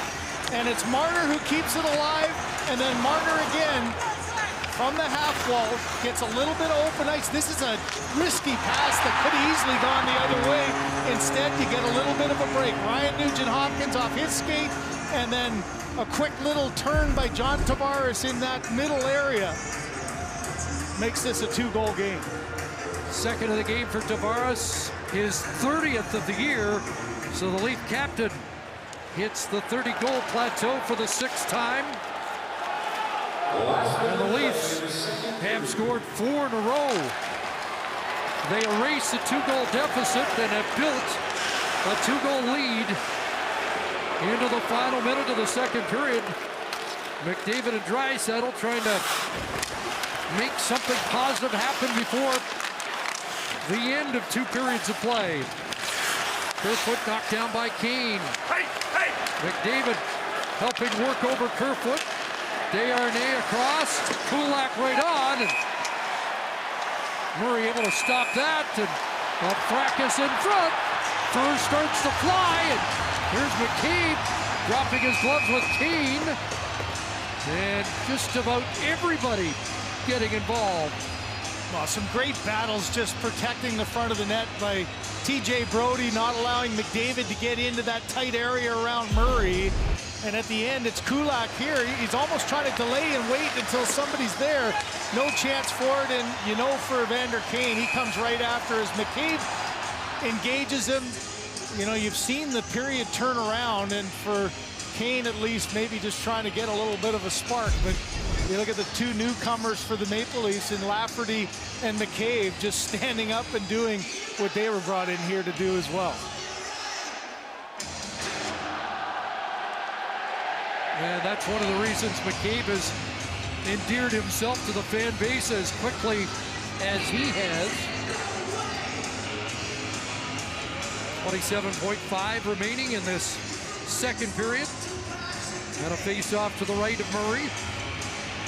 Draisaitl, McDavid, and Kane stay out. Bouchard and Ekholm on the back line, and it comes back to Bouchard, who has 2 points in the game. Here's McDavid trying to fight off the check of Brody. Ekholm put that through traffic and right on. Battle along the boards, and look at McDavid win a battle. We'll try and come out in front, get tripped up. Penalty coming in. With 1.3 on the clock, penalty against Toronto. And the Oilers will start the third period on the power play. If you want the definition of urgency, you know, again, down by 2, there's just a sprawling stick as Hall goes down. But that play was kept alive 2-3 times by McDavid with his feet and his escapability. And at the end of it there, Hall just with the errant stick. So a little dash of light. Skinner is going to come to the box here, what, 1.3 seconds? Probably too long to get that all the way down. And Draisaitl, though, on his backhand here, probably trying to get in the wheelhouse of Bouchard for a quick shot. So Draisaitl will dig in with that burger flipper that he described in the pregame show.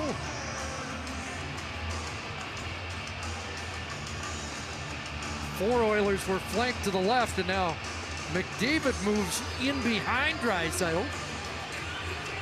Camp trying to tie things up, and they do get a shot away, and McDavid looks skyward, and I think that might have counted. But the Leafs will escape with a 2-goal lead through 44 straight goals, 2 including number 30 for the Leaf captain. 32 thoughts, Elliot Jeff, and Rob McLean coming up.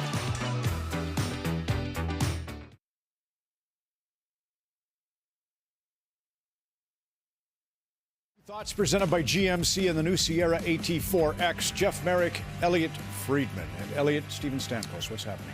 So tonight, Tampa's playing against Chicago, and late in the first period with about 3 minutes to go, Stamkos gets tangled up with Joey Anderson at the top of your screen, and he has not returned and will not return. I'm not a doctor. I won't try to pretend to figure out what exactly is going on here. We'll see what the Lightning have to say after the game, but I think most people would agree that this is a player who suffered enough injuries and we don't want to see any more. But Stamkos will not return for the Lightning tonight. Okay. Philadelphia Flyers, Chuck Fletcher. We're all sorry to hear Chuck relieved of his duties. What's the status of Philadelphia? Okay, so Daniel Briere, he was a finalist for the assistant general manager job with the Arizona Coyotes. That went to John Ferguson. He was a finalist for the Montreal Canadiens general manager job, and that went to Kent Hughes. But it is very much Daniel Briere's time right now in Philadelphia. Technically, his title is interim general manager, but we are very much of the belief that that man you're watching right there will be the next full-time general manager of the Philadelphia Flyers. So that then begs the question, who is in Daniel Briere's orbit? And there's a number of names you should probably start to acquaint yourself with because we're going to start to hear them soon. A couple you already know, Ray Whitney worked with Daniel Briere on the Spengler Cup. They're both managers there. Briere has always been tight with Shane Doan as well. Brent Flohr is already there as an assistant general manager. He's well thought of as well. And someone mentioned kind of off-the-wall, unique name to me last night to pay attention to, and that's Robert Esch. He's the president of the Utica Comets. Run a very successful program there. That might be a wild card in all of this, Elliot, but those are some of the names we should get acquainted with. The Flyers, in their announcement, they said the jobs will be split, the president and the general manager, and I'm with Jeff. I think a lot of people will be very surprised if Briere doesn't end up with the GM. I think there is a ton of interest in that other job. A lot of people around hockey who are interested. The Flyers have Dean Lombardi, who won 2 Stanley Cups with the Kings in their organization. I don't think Lombardi will be that person. I don't think he's interested. But there are a couple of other names, and I don't know how this is all going to work. I do think the Flyers have a lot of interest in bringing Eric Lindros more into the organization. I don't know if that's the president's job, but I do think there is interest there. Some other names I've heard, Chris Pronger, and Ed Olczyk is someone they flirted around with before. But I also think, Jeff, they're going to go outside, look around. I think there's a ton of interest in this job. Absolutely. And, you know, it very much sounds like this is going to be a rebuilding phase for the Philadelphia Flyers. And a couple of weeks ago here and on the podcast, we talked about Kevin Hayes. Around trade deadline, there were conversations between the Philadelphia Flyers and the Columbus Blue Jackets. Look for those to pick up closer to the draft. We wonder about Ivan Provorov as well. And I'll tell you, Ron, we're really starting to wonder about Carter Hart and the presence and emergence of Sammy Urson, the netminder, Lehigh Valley, Philadelphia. Lehigh Valley, Philadelphia has really given the Philadelphia Flyers some options here. Now, Philly can extend Carter Hart this summer. Still another year left on his contract, but they can extend him. But the decision, if they're going to go through a rebuild, what would they get for Carter Hart on the open market? We suspect a lot. And 2, does Carter Hart want to spend what would be probably the best years of his career in a rebuild? Something very much to watch there, Ron and Elliot. And there also is a feeling around the organization they don't spend enough time with their development. They want to beef that up, so that means more players spending more time in Lehigh Valley, the AHL affiliate for the Philadelphia Flyers. And I spoke to someone today, you know, about the problems that have befallen the Philadelphia Flyers, and this goes even back to the Ed Snyder era. And he said to me, the Philadelphia Flyers issue is whenever there's a problem, all they do is end up playing whack-a-mole and try to fill holes, and maybe for the first time now, they're going to try more of a team-building concept with Briere. One thing you both mentioned, though, on the podcast is John Tortorella will have a huge voice. He'll stay coach, right? Yes, I believe Briere and Tortorella had a very long meeting yesterday to discuss the roster and their respective visions for it. Okay, GM meetings. I don't know if we're expecting anything hugely newsworthy out of this, Ron. I've been surprised before, but the agenda doesn't sound hugely in terms of news. But one thing that is on the radar all of a sudden is having to fight after non-penalized hits or cleaner hits. And I understand that there is a growing dislike with this phenomenon. And, you know, there is something in the rule book. It's called the instigator. You don't have to change the rules. But I have heard that there are quite a few general managers and some people in the league who feel that maybe this should be put an end to it. If a player delivers a clean hit, they shouldn't have to fight. And I know there's a ton of fans who feel the same way about it.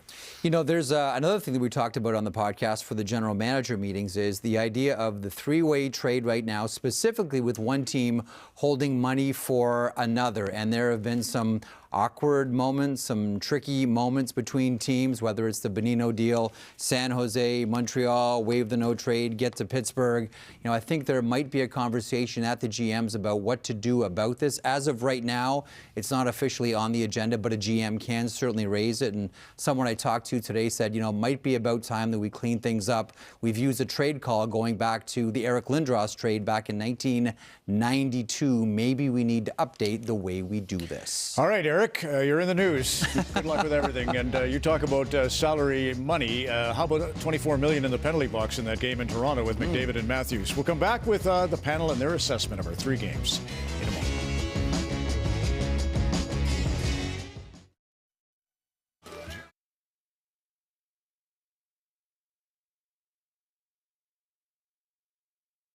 TLC. Maybe it's time we remodel the kitchen. Eyes on the Toronto game tonight, and what a blitz for the Leafs against Edmonton. It was. Edmonton entered the second up 3-1, and then it's a 3-minute burst of momentum for Toronto, led by Marner. What an individual effort on the anticipation, the deception, the edge work, and finishes this one off post to post and in. And then he comes by the bench, right? This guy, he's ready to get things rolling. He's like, come on, guys. So the guys listened well. This time, another great read by Marner, the dish across, and the release, this one for Nylander. Just quick enough to make sure that one goes in. And then this one, a beautiful passing play. Matthews over to Tavares with authority. Then Tavares gets another one. This one on the power play. It's Tavares who now has 6 30-goal seasons. What a second. Now, does this give Matt Murray enough of a cushion to find his game, right? So a bit of a slow start. He started last Saturday, not bad, not great. And then we have to remember, he missed 17 games with an ankle injury. Last week was his first. Ekholm just blows it by him. There's no deception whatsoever. That was the first shot that he faced. And Kane in the first period as well. He gets stuck on the post, not a very good goal. But he did make one nice save when it was 3-1 for Edmonton. Maybe he can build off that. So far, only 14 saves. He's got to find his game. His playoffs are in 5 weeks. And McDavid's a human cheat code, and you need back pressure. Tavares is there, but he's more concerned about picking up Bukestad, his guy, instead of back pressuring McDavid, because when you give him space, he's going to do a cutback. So McCabe is on an island there all by himself, and he actually does a pretty good job of staying with them, but he needs that back pressure help right there, because you have to team check McDavid. He's too good one-on-one. Beautiful goal. Great games early on, and don't forget we've got Ottawa and Vancouver from the 20 draft. Tim Stützle has 65 goals, 20 more than any other selection out of that year. That'll be coming up in about an hour on Hockey Night in Canada.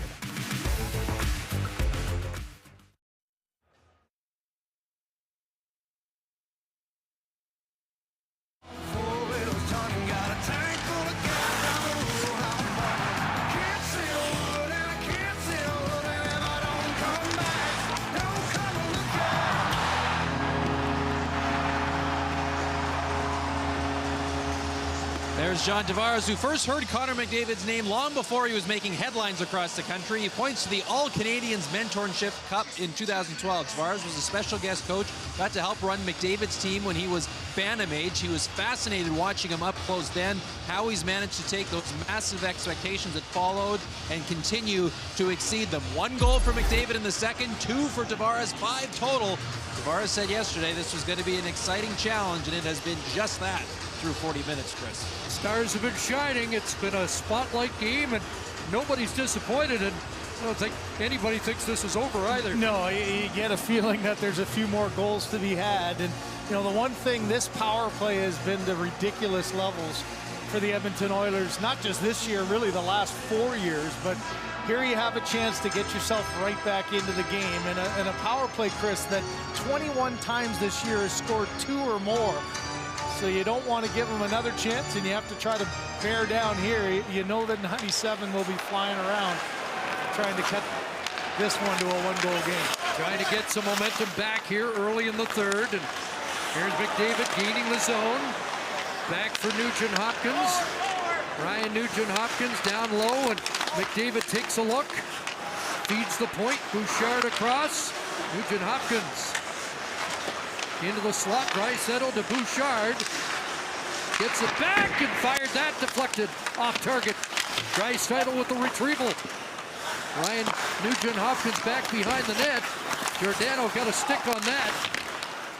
Nugent-Hopkins looking for his 50th power play point. Gets it back to McDavid, who has a NHL record 58 power play points. Here's 97. Across, Draisaitl, and Murray comes across for a glove stop. Here's McDavid again, Draisaitl again, and he missed the target. And it slides past McDavid and out. And now 50 seconds left. Leafs get a change, and McDavid just unable to control that. Otherwise, he had a free lane to the net. McDavid for Bouchard. The A unit stays on here. Almost 90 seconds. Draisaitl checked. Good stick by McCabe, who got knocked down. Evan Bouchard. That knocks the stick out of the hands of Achari. Draisaitl.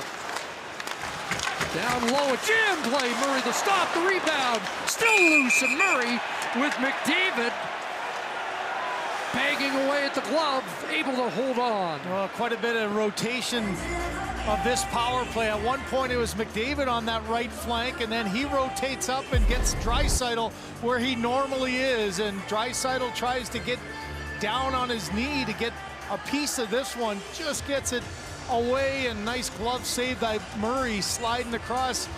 For Hyman, it's just take what they give you, and he finds a little bit of a lane. This one ends up going off the post on that far side, and then in tight, McDavid tries to get a piece of it, but Murray able to hold on.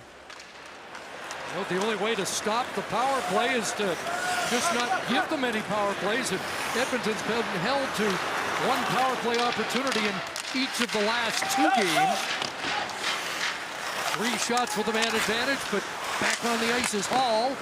Centering pass ends up on the stick of Hall out of the box. On to the right side it goes, and Lafferty back to Camp. In the corner to Sam Lafferty. Here's Kerfoot, and that shot blocked. Kept in by Gustafsson. Kerfoot will rim it around, and Matthews heads onto the ice. Checked there by Kulak and played out to center. 2.5 into the third. Marner with a 3-point game. Fires right on. Rebound left in front of the net, and now taken away by Bukestad.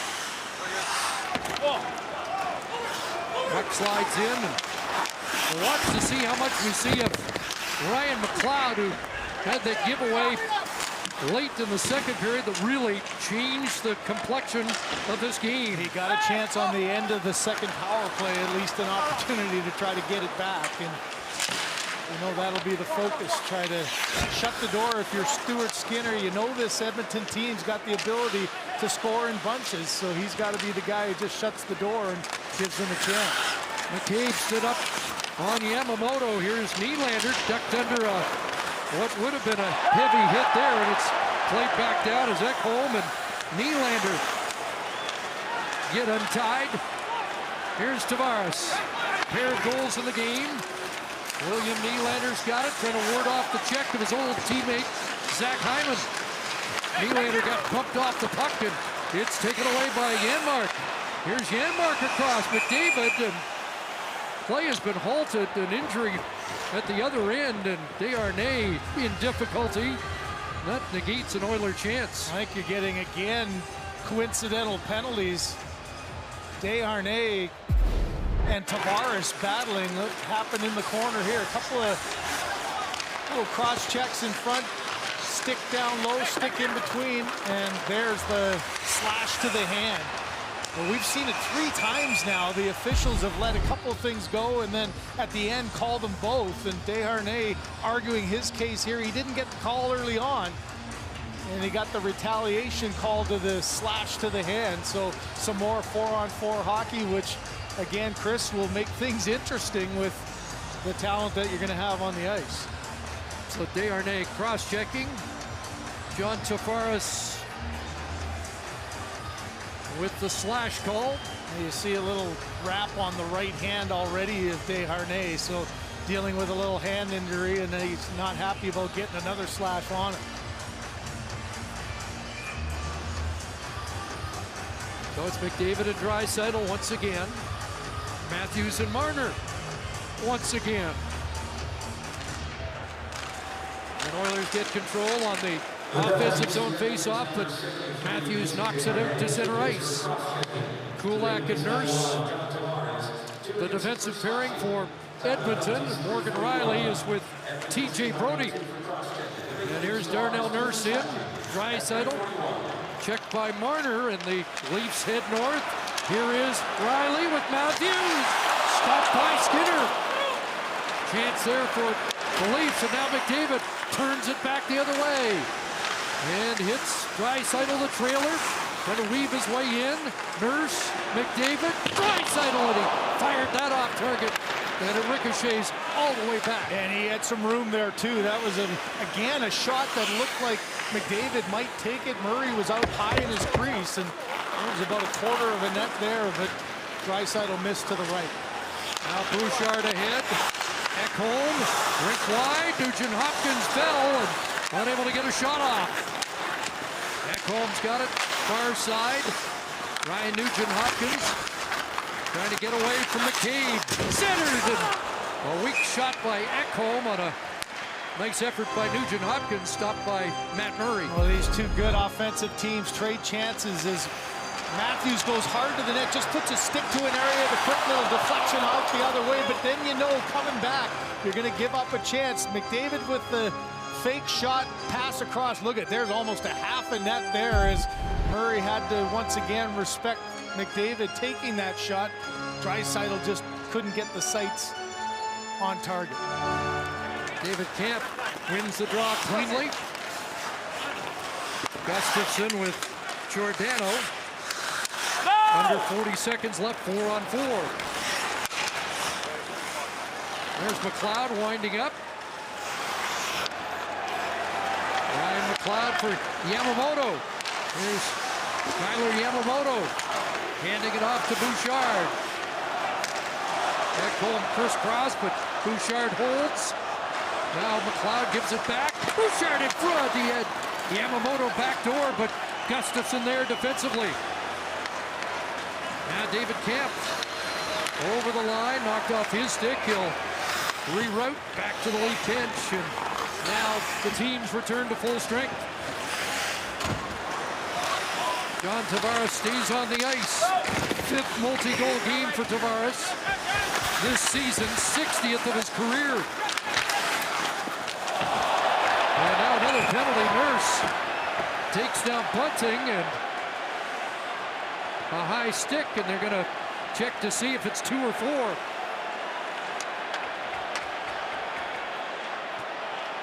There seems to have been an argument after every single call that's been made. As Nurse looking up, gets pressured there. He was saying it's a follow-through, but actually the follow-through missed, and the secondary. Watch, here's the actual follow-through. That doesn't hit, and then afterwards goes up and under. I think that's a good call.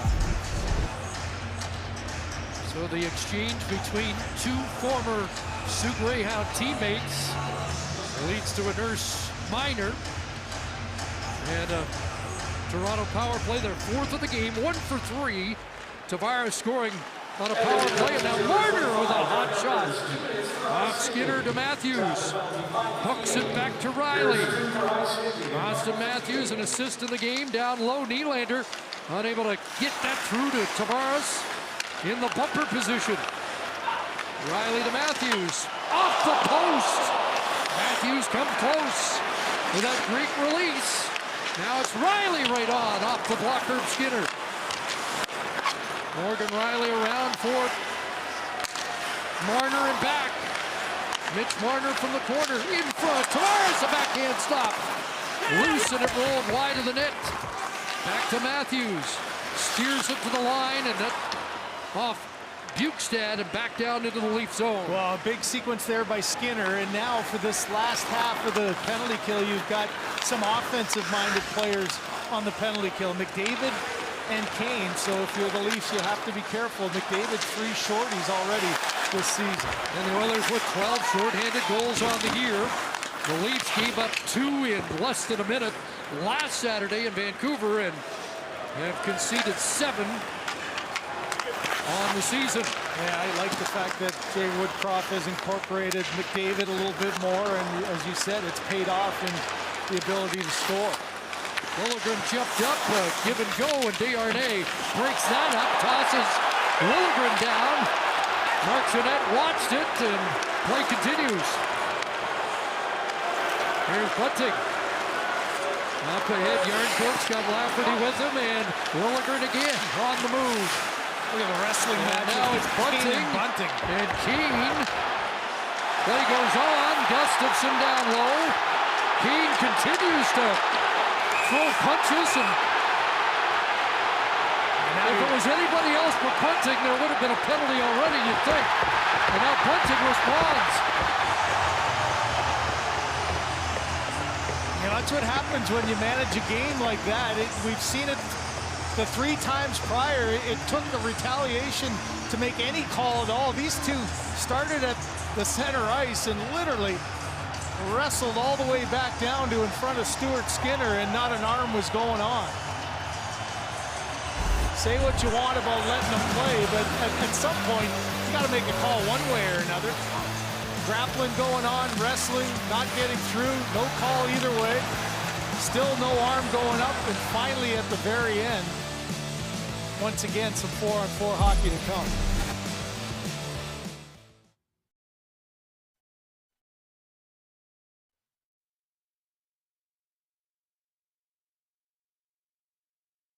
For community hockey and the people who make it happen. Teams are about to get an unexpected shake-up on Canada's Ultimate Challenge Thursday at 8 on CBC. Stream free on CBC Gem, and for the 4th time tonight, 4-on-4. Yeah, you just don't see that very often. And as said, when both 4 power plays the other way, both coaches have been yelling at the refs and both wanting to get a call earlier on. And at the end of it, it must have been doubles for both because it's 5-on-5 hockey as opposed to 4-on-4.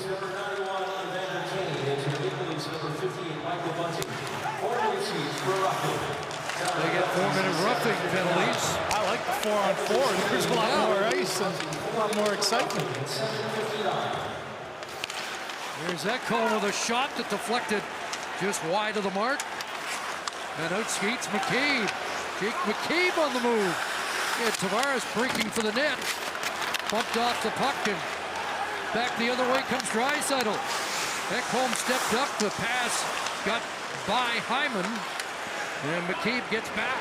Well, I don't think Hyman believed that one made it all the way through. It looked like it was going to Ekholm and made it right through and underneath the stick of Hyman before being able to get a shot away. Up is McDavid at center. Tried to get it across from Yamamoto. They get their signals crossed, but McDavid takes over again. Past 9 minutes of the 3rd. Nurse plays it into the Leaf zone. Ceci steps up. Here's Brody.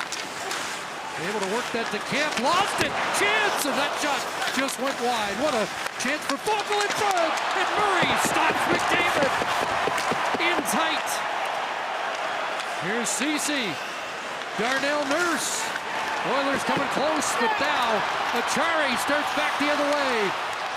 Trying to outskate Fogle to the net, and Skinner the stop. Achari sent into the inboards, and a penalty pending against Edmonton. Oh boy, and just trading chances at both ends. McDavid gets on a double shift, and he just makes things happen on his own. Good pressure, turns the puck over to Fogle. Fogle up and over, and then right on the doorstep, McDavid tries to hesitate and get, watch, he tries to get Murray to go too far and go back the other way, but Murray able to keep the blocker there. Nice play by Achari going hard. You can see the takedown there of Fogle. Achari, to his credit, he's got that big body. He gets it rolling downhill there and just never hesitated and forced Fogle to get on the outside, take the penalty, going to the net. The power play of the night for the Leafs, 1 for 4. Matthews against Bukestad, who wins the draw for the Oilers. Tavares trying to get it back. Riley across from Marner. Finds Nylander, who returns it. Nylander again. Riley up top. Marner in a good spot. Holds, fires, and Skinner gets a piece of that. Matthews to Nylander behind the net, and right back to the point for Riley. Tavares to Nylander again. 88 leaves it in the corner. Matthews able to win that battle against Ekholm. And now Matthews up top. Swung that wildly, and Ekholm gave it back to him. Down low, Nylander in front, and Matthews a swing and a miss. Here's Marner. Here's Tavares between the legs, and Skinner had an answer as Tavares looked for his 12th career hat trick. Matthews turns back. Nylander. Riley and Marner. And here's Matthews scoring. What a book from John Tavares. And it's 6-3 Leafs.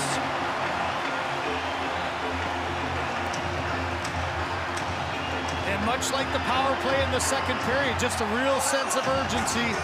Ekholm had an opportunity to clear the zone earlier, and that kept the pressure on. There's Tavares with that pass down to the goal line, and he tries between the legs. This time, though, he just kicks out in that quick pass. Ekholm's stick is just a second late as it goes down. You can see stick to the inside by Desharnais, so pass to the outside. Stick to the middle for Matthews, and he beats that stick of Ekholm to get it up and passed in. And there's Austin Matthews' 30th of the season. 7th consecutive 30-goal season for Austin Matthews. Tavares has 3 points as he gets the primary assist, and It's a 4-point game for Mitch Marner, who really turned the tide in that 4-goal second period. Leafs with a pair of power play goals. In a matchup of two of the top 3 power play teams in the NHL. And you saw Jay Woodcroft before saying, hey, the Leafs have had 4. Well, now they've had 5, and Edmonton with just 1. If you're the Leafs, keep your stick down. Draisaitl in and Murray able to get a piece of that up on the back of the netting, but down for Nugent Hopkins in front. And a big stop there by Murray off Zach Hyman. And Murray's made 2 of his best stops here in the third. And Hyman just standing there looking at it. He can't believe he wasn't able to get this one back as that cross seam pass right across the crease, tried to go around the toe. Murray with the save. Eventual winner in New Jersey the other night, and a goal here tonight brings him up to 30 goals on the year, his 7th consecutive since joining the NHL. Won't be a repeat of the 60 he hit last season. Said he's still managing that shot he took off the knee last Saturday in Vancouver, but he's gone stride for stride with Edmonton here tonight as the Leafs lead up to 3, Chris. 4th member of the core 4 to score tonight. In fact, they've conspired for 5 of the 6. Face-off done unfairly, they'll do it again. And Matthews with 8 shots on the night and 13 shot attempts. Yeah, you look at special teams, though, it's really been the factor, hasn't it? The 2 power play goals by the Leafs. The league's best power play has only had 1 opportunity to get on the board. Yamamoto on a draw there that gave the Oilers a chance, but now cleared to the Edmonton line. And Kulak and Bouchard. 8 minutes left here in the third. 5 unanswered for Toronto. And a 6-3 lead. The shot's 35-23. And McDavid weaves his way back in. Knocked down was full goal as the 37s got tied up, but I think Liljegren's headed off. It's on, Ontario. Tap into nonstop sports action with BetMGM. Download the BetMGM app and feel the roar of the king of sportsbooks. Well, just right on cue. Here's a trip in front by Liljegren battling. Oh, he could have had a trip and a high stick. And there's, wondered on the reaction. I didn't see the high stick after, but Liljegren gets underneath and then gets on top. So a power play that's just been to historic levels for the Edmonton Oilers gets its second chance to try to get a little spark here. 72 power play goals on the year. Here's Bouchard teeing it up and off the shoulder of Murray. Ryan Nugent-Hopkins to McDavid and back. Draisaitl scores! Got it through short side, and now it's a 2-goal game. Well, right on his office there. Draisaitl probably better than anyone on that right side. You think of Ovechkin on the left side as a right-hand shot, finding a way to power it through. He just has that ability to have a heavy shot, and this one is another example of him going down almost on one knee. Yeah, right on one knee to just power that through. And it's the quickness of the shot, so the read for Murray trying to get across, and it just, a bank in. See, Murray got there, but he actually hit his foot against the post and it came off the post. Draisaitl puts it along the ice, off the pad, off the post and in. And just like that, it's back to a 2-goal game. 27th power play goal on the year for Leon Draisaitl, 50th power play point. And the Tim Kerr NHL power play goal record is in sight. It is. Yeah, Tim Kerr with 34 back in 85-86 did it a very different way. Kerr was amazing in front of the net, tipping pucks and winning those little rebound battles. But for Leon Draisaitl, that goal you just saw is a classic example of his strength. And you know, he talked about that big flat blade of his stick. You could see he's just able to get a little bit extra on it and power through to get it in past the goaltender. We have seen how fast the goals can come. 6-4, but still 7 minutes to go. Marner and Matthews back out. Connor McDavid gets another point, the second assist. Nugent Hopkins also figures in the scoring on the Draisaitl goal, his 42nd of the year. And now Draisaitl looking for more with Hyman. Bouchard, that one hit traffic in front. Nugent Hopkins trying to get it to Draisaitl. The Leafs able to clear. Get a change, and out comes Lafferty along with Achari. Cody Ceci redlining in for the Oilers. Järnkrok there. Here's Lafferty. And Gustafsson works it to Giordano. Up ahead it goes, and Lafferty's on the move. Drops it off. Achari is shot, and the rebound ricocheted wide as Järnkrok went to the net. Darnell Nurse gets away from Järnkrok, and now Achari pounding him.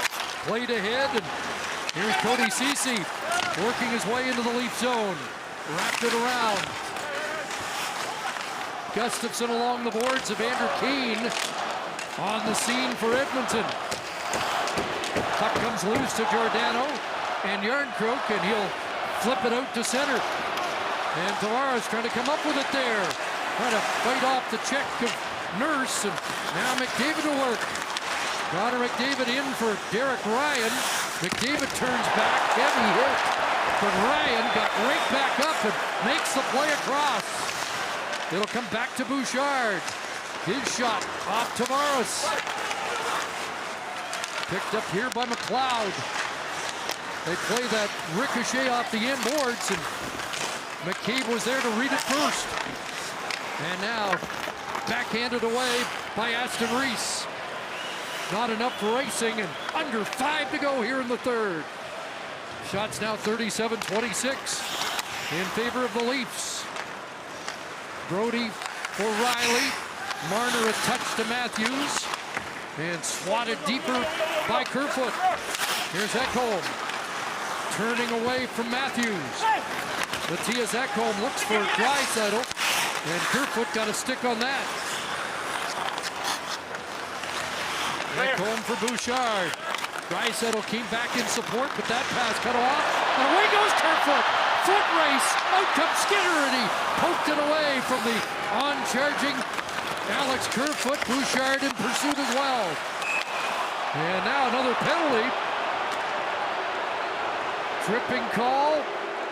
And that vaunted power play is going to get another chance with 4:08 to go. Here's a look at the call.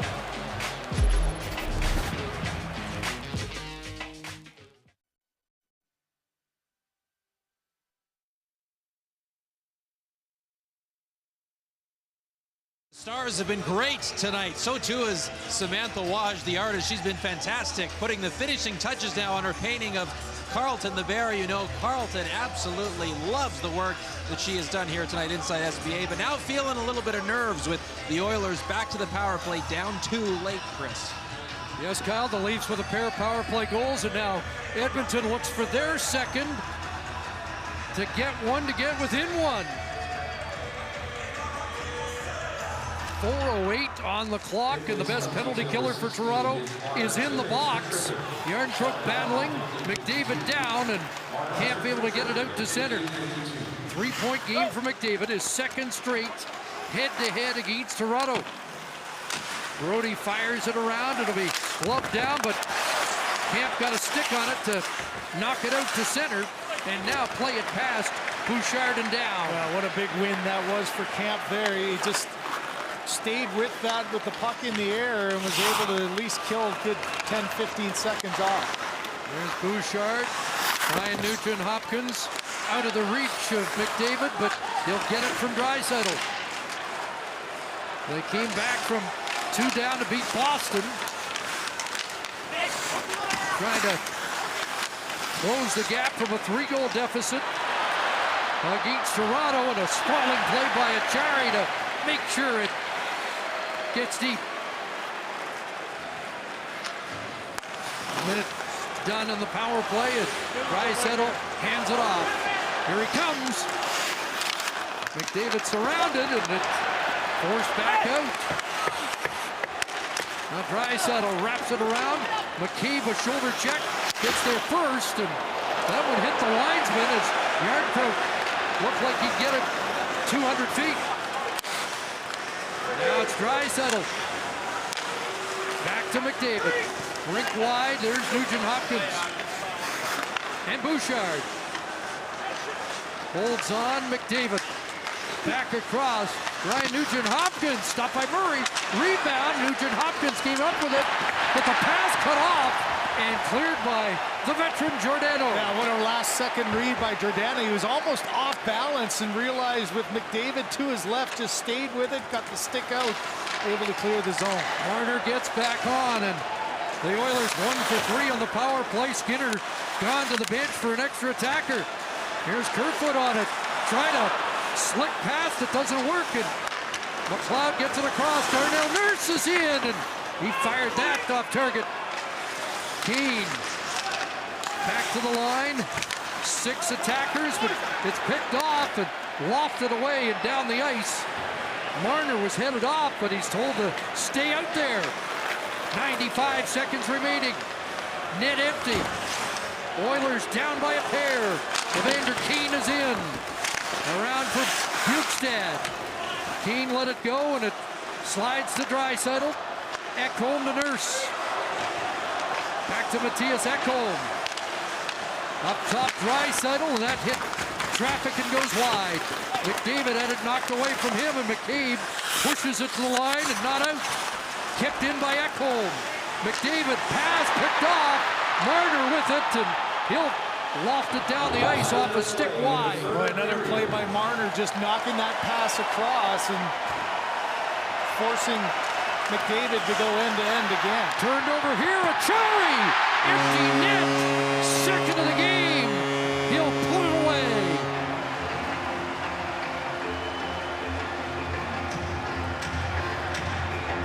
Boy, you look at this game, down 3-1, and the game really changed on Mitch Marner's stick.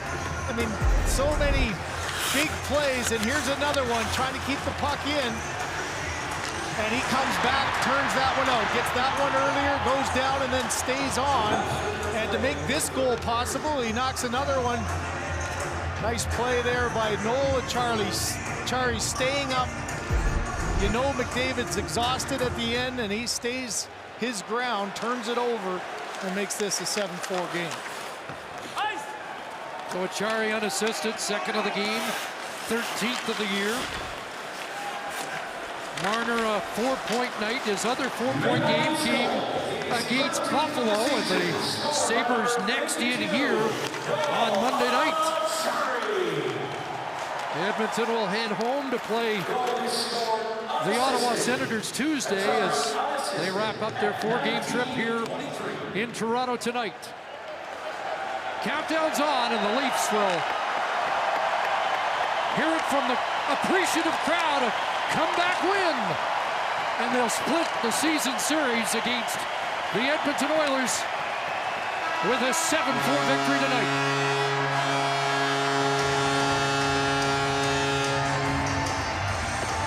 First win for Matt Murray in 2 months. His first since January 11th, and what a performance by Mitch Marner tonight. It lived up to the hype and expectations. 7-4 the final. Here's Ron.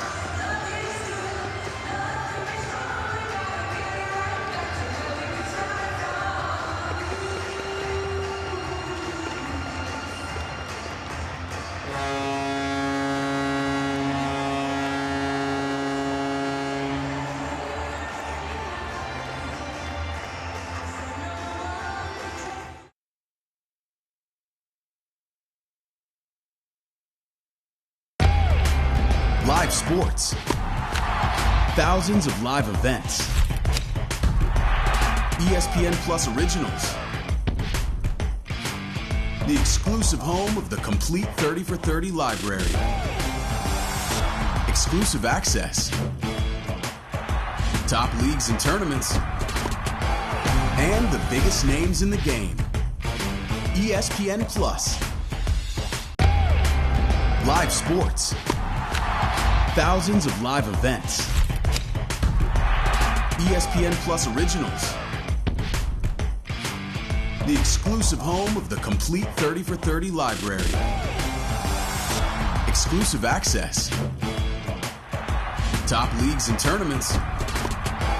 And the biggest names in the game. ESPN Plus. Live sports. Thousands of live events. ESPN Plus originals. The exclusive home of the complete 30 for 30 library. Exclusive access. Top leagues and tournaments. And the biggest names in the game. ESPN Plus. Live sports. Thousands of live events. ESPN Plus originals. The exclusive home of the complete 30 for 30 library. Exclusive access. Top leagues and tournaments. And the biggest names in the game. ESPN Plus. Live sports. Thousands of live events. ESPN Plus originals. The exclusive home of the complete 30 for 30 library. Exclusive access. Top leagues and tournaments. And the biggest names in the game. ESPN Plus. Live sports. Thousands of live events. ESPN Plus originals. The exclusive home of the complete 30 for 30 library. Exclusive access. Top leagues and tournaments. And the biggest names in the game. ESPN Plus. Live sports. Thousands of live events. ESPN Plus originals. The exclusive home of the complete 30 for 30 library. Exclusive access. Top leagues and tournaments. And the biggest names in the game. ESPN Plus. Live sports. Thousands of live events. ESPN Plus originals. The exclusive home of the complete 30 for 30 library. Exclusive access.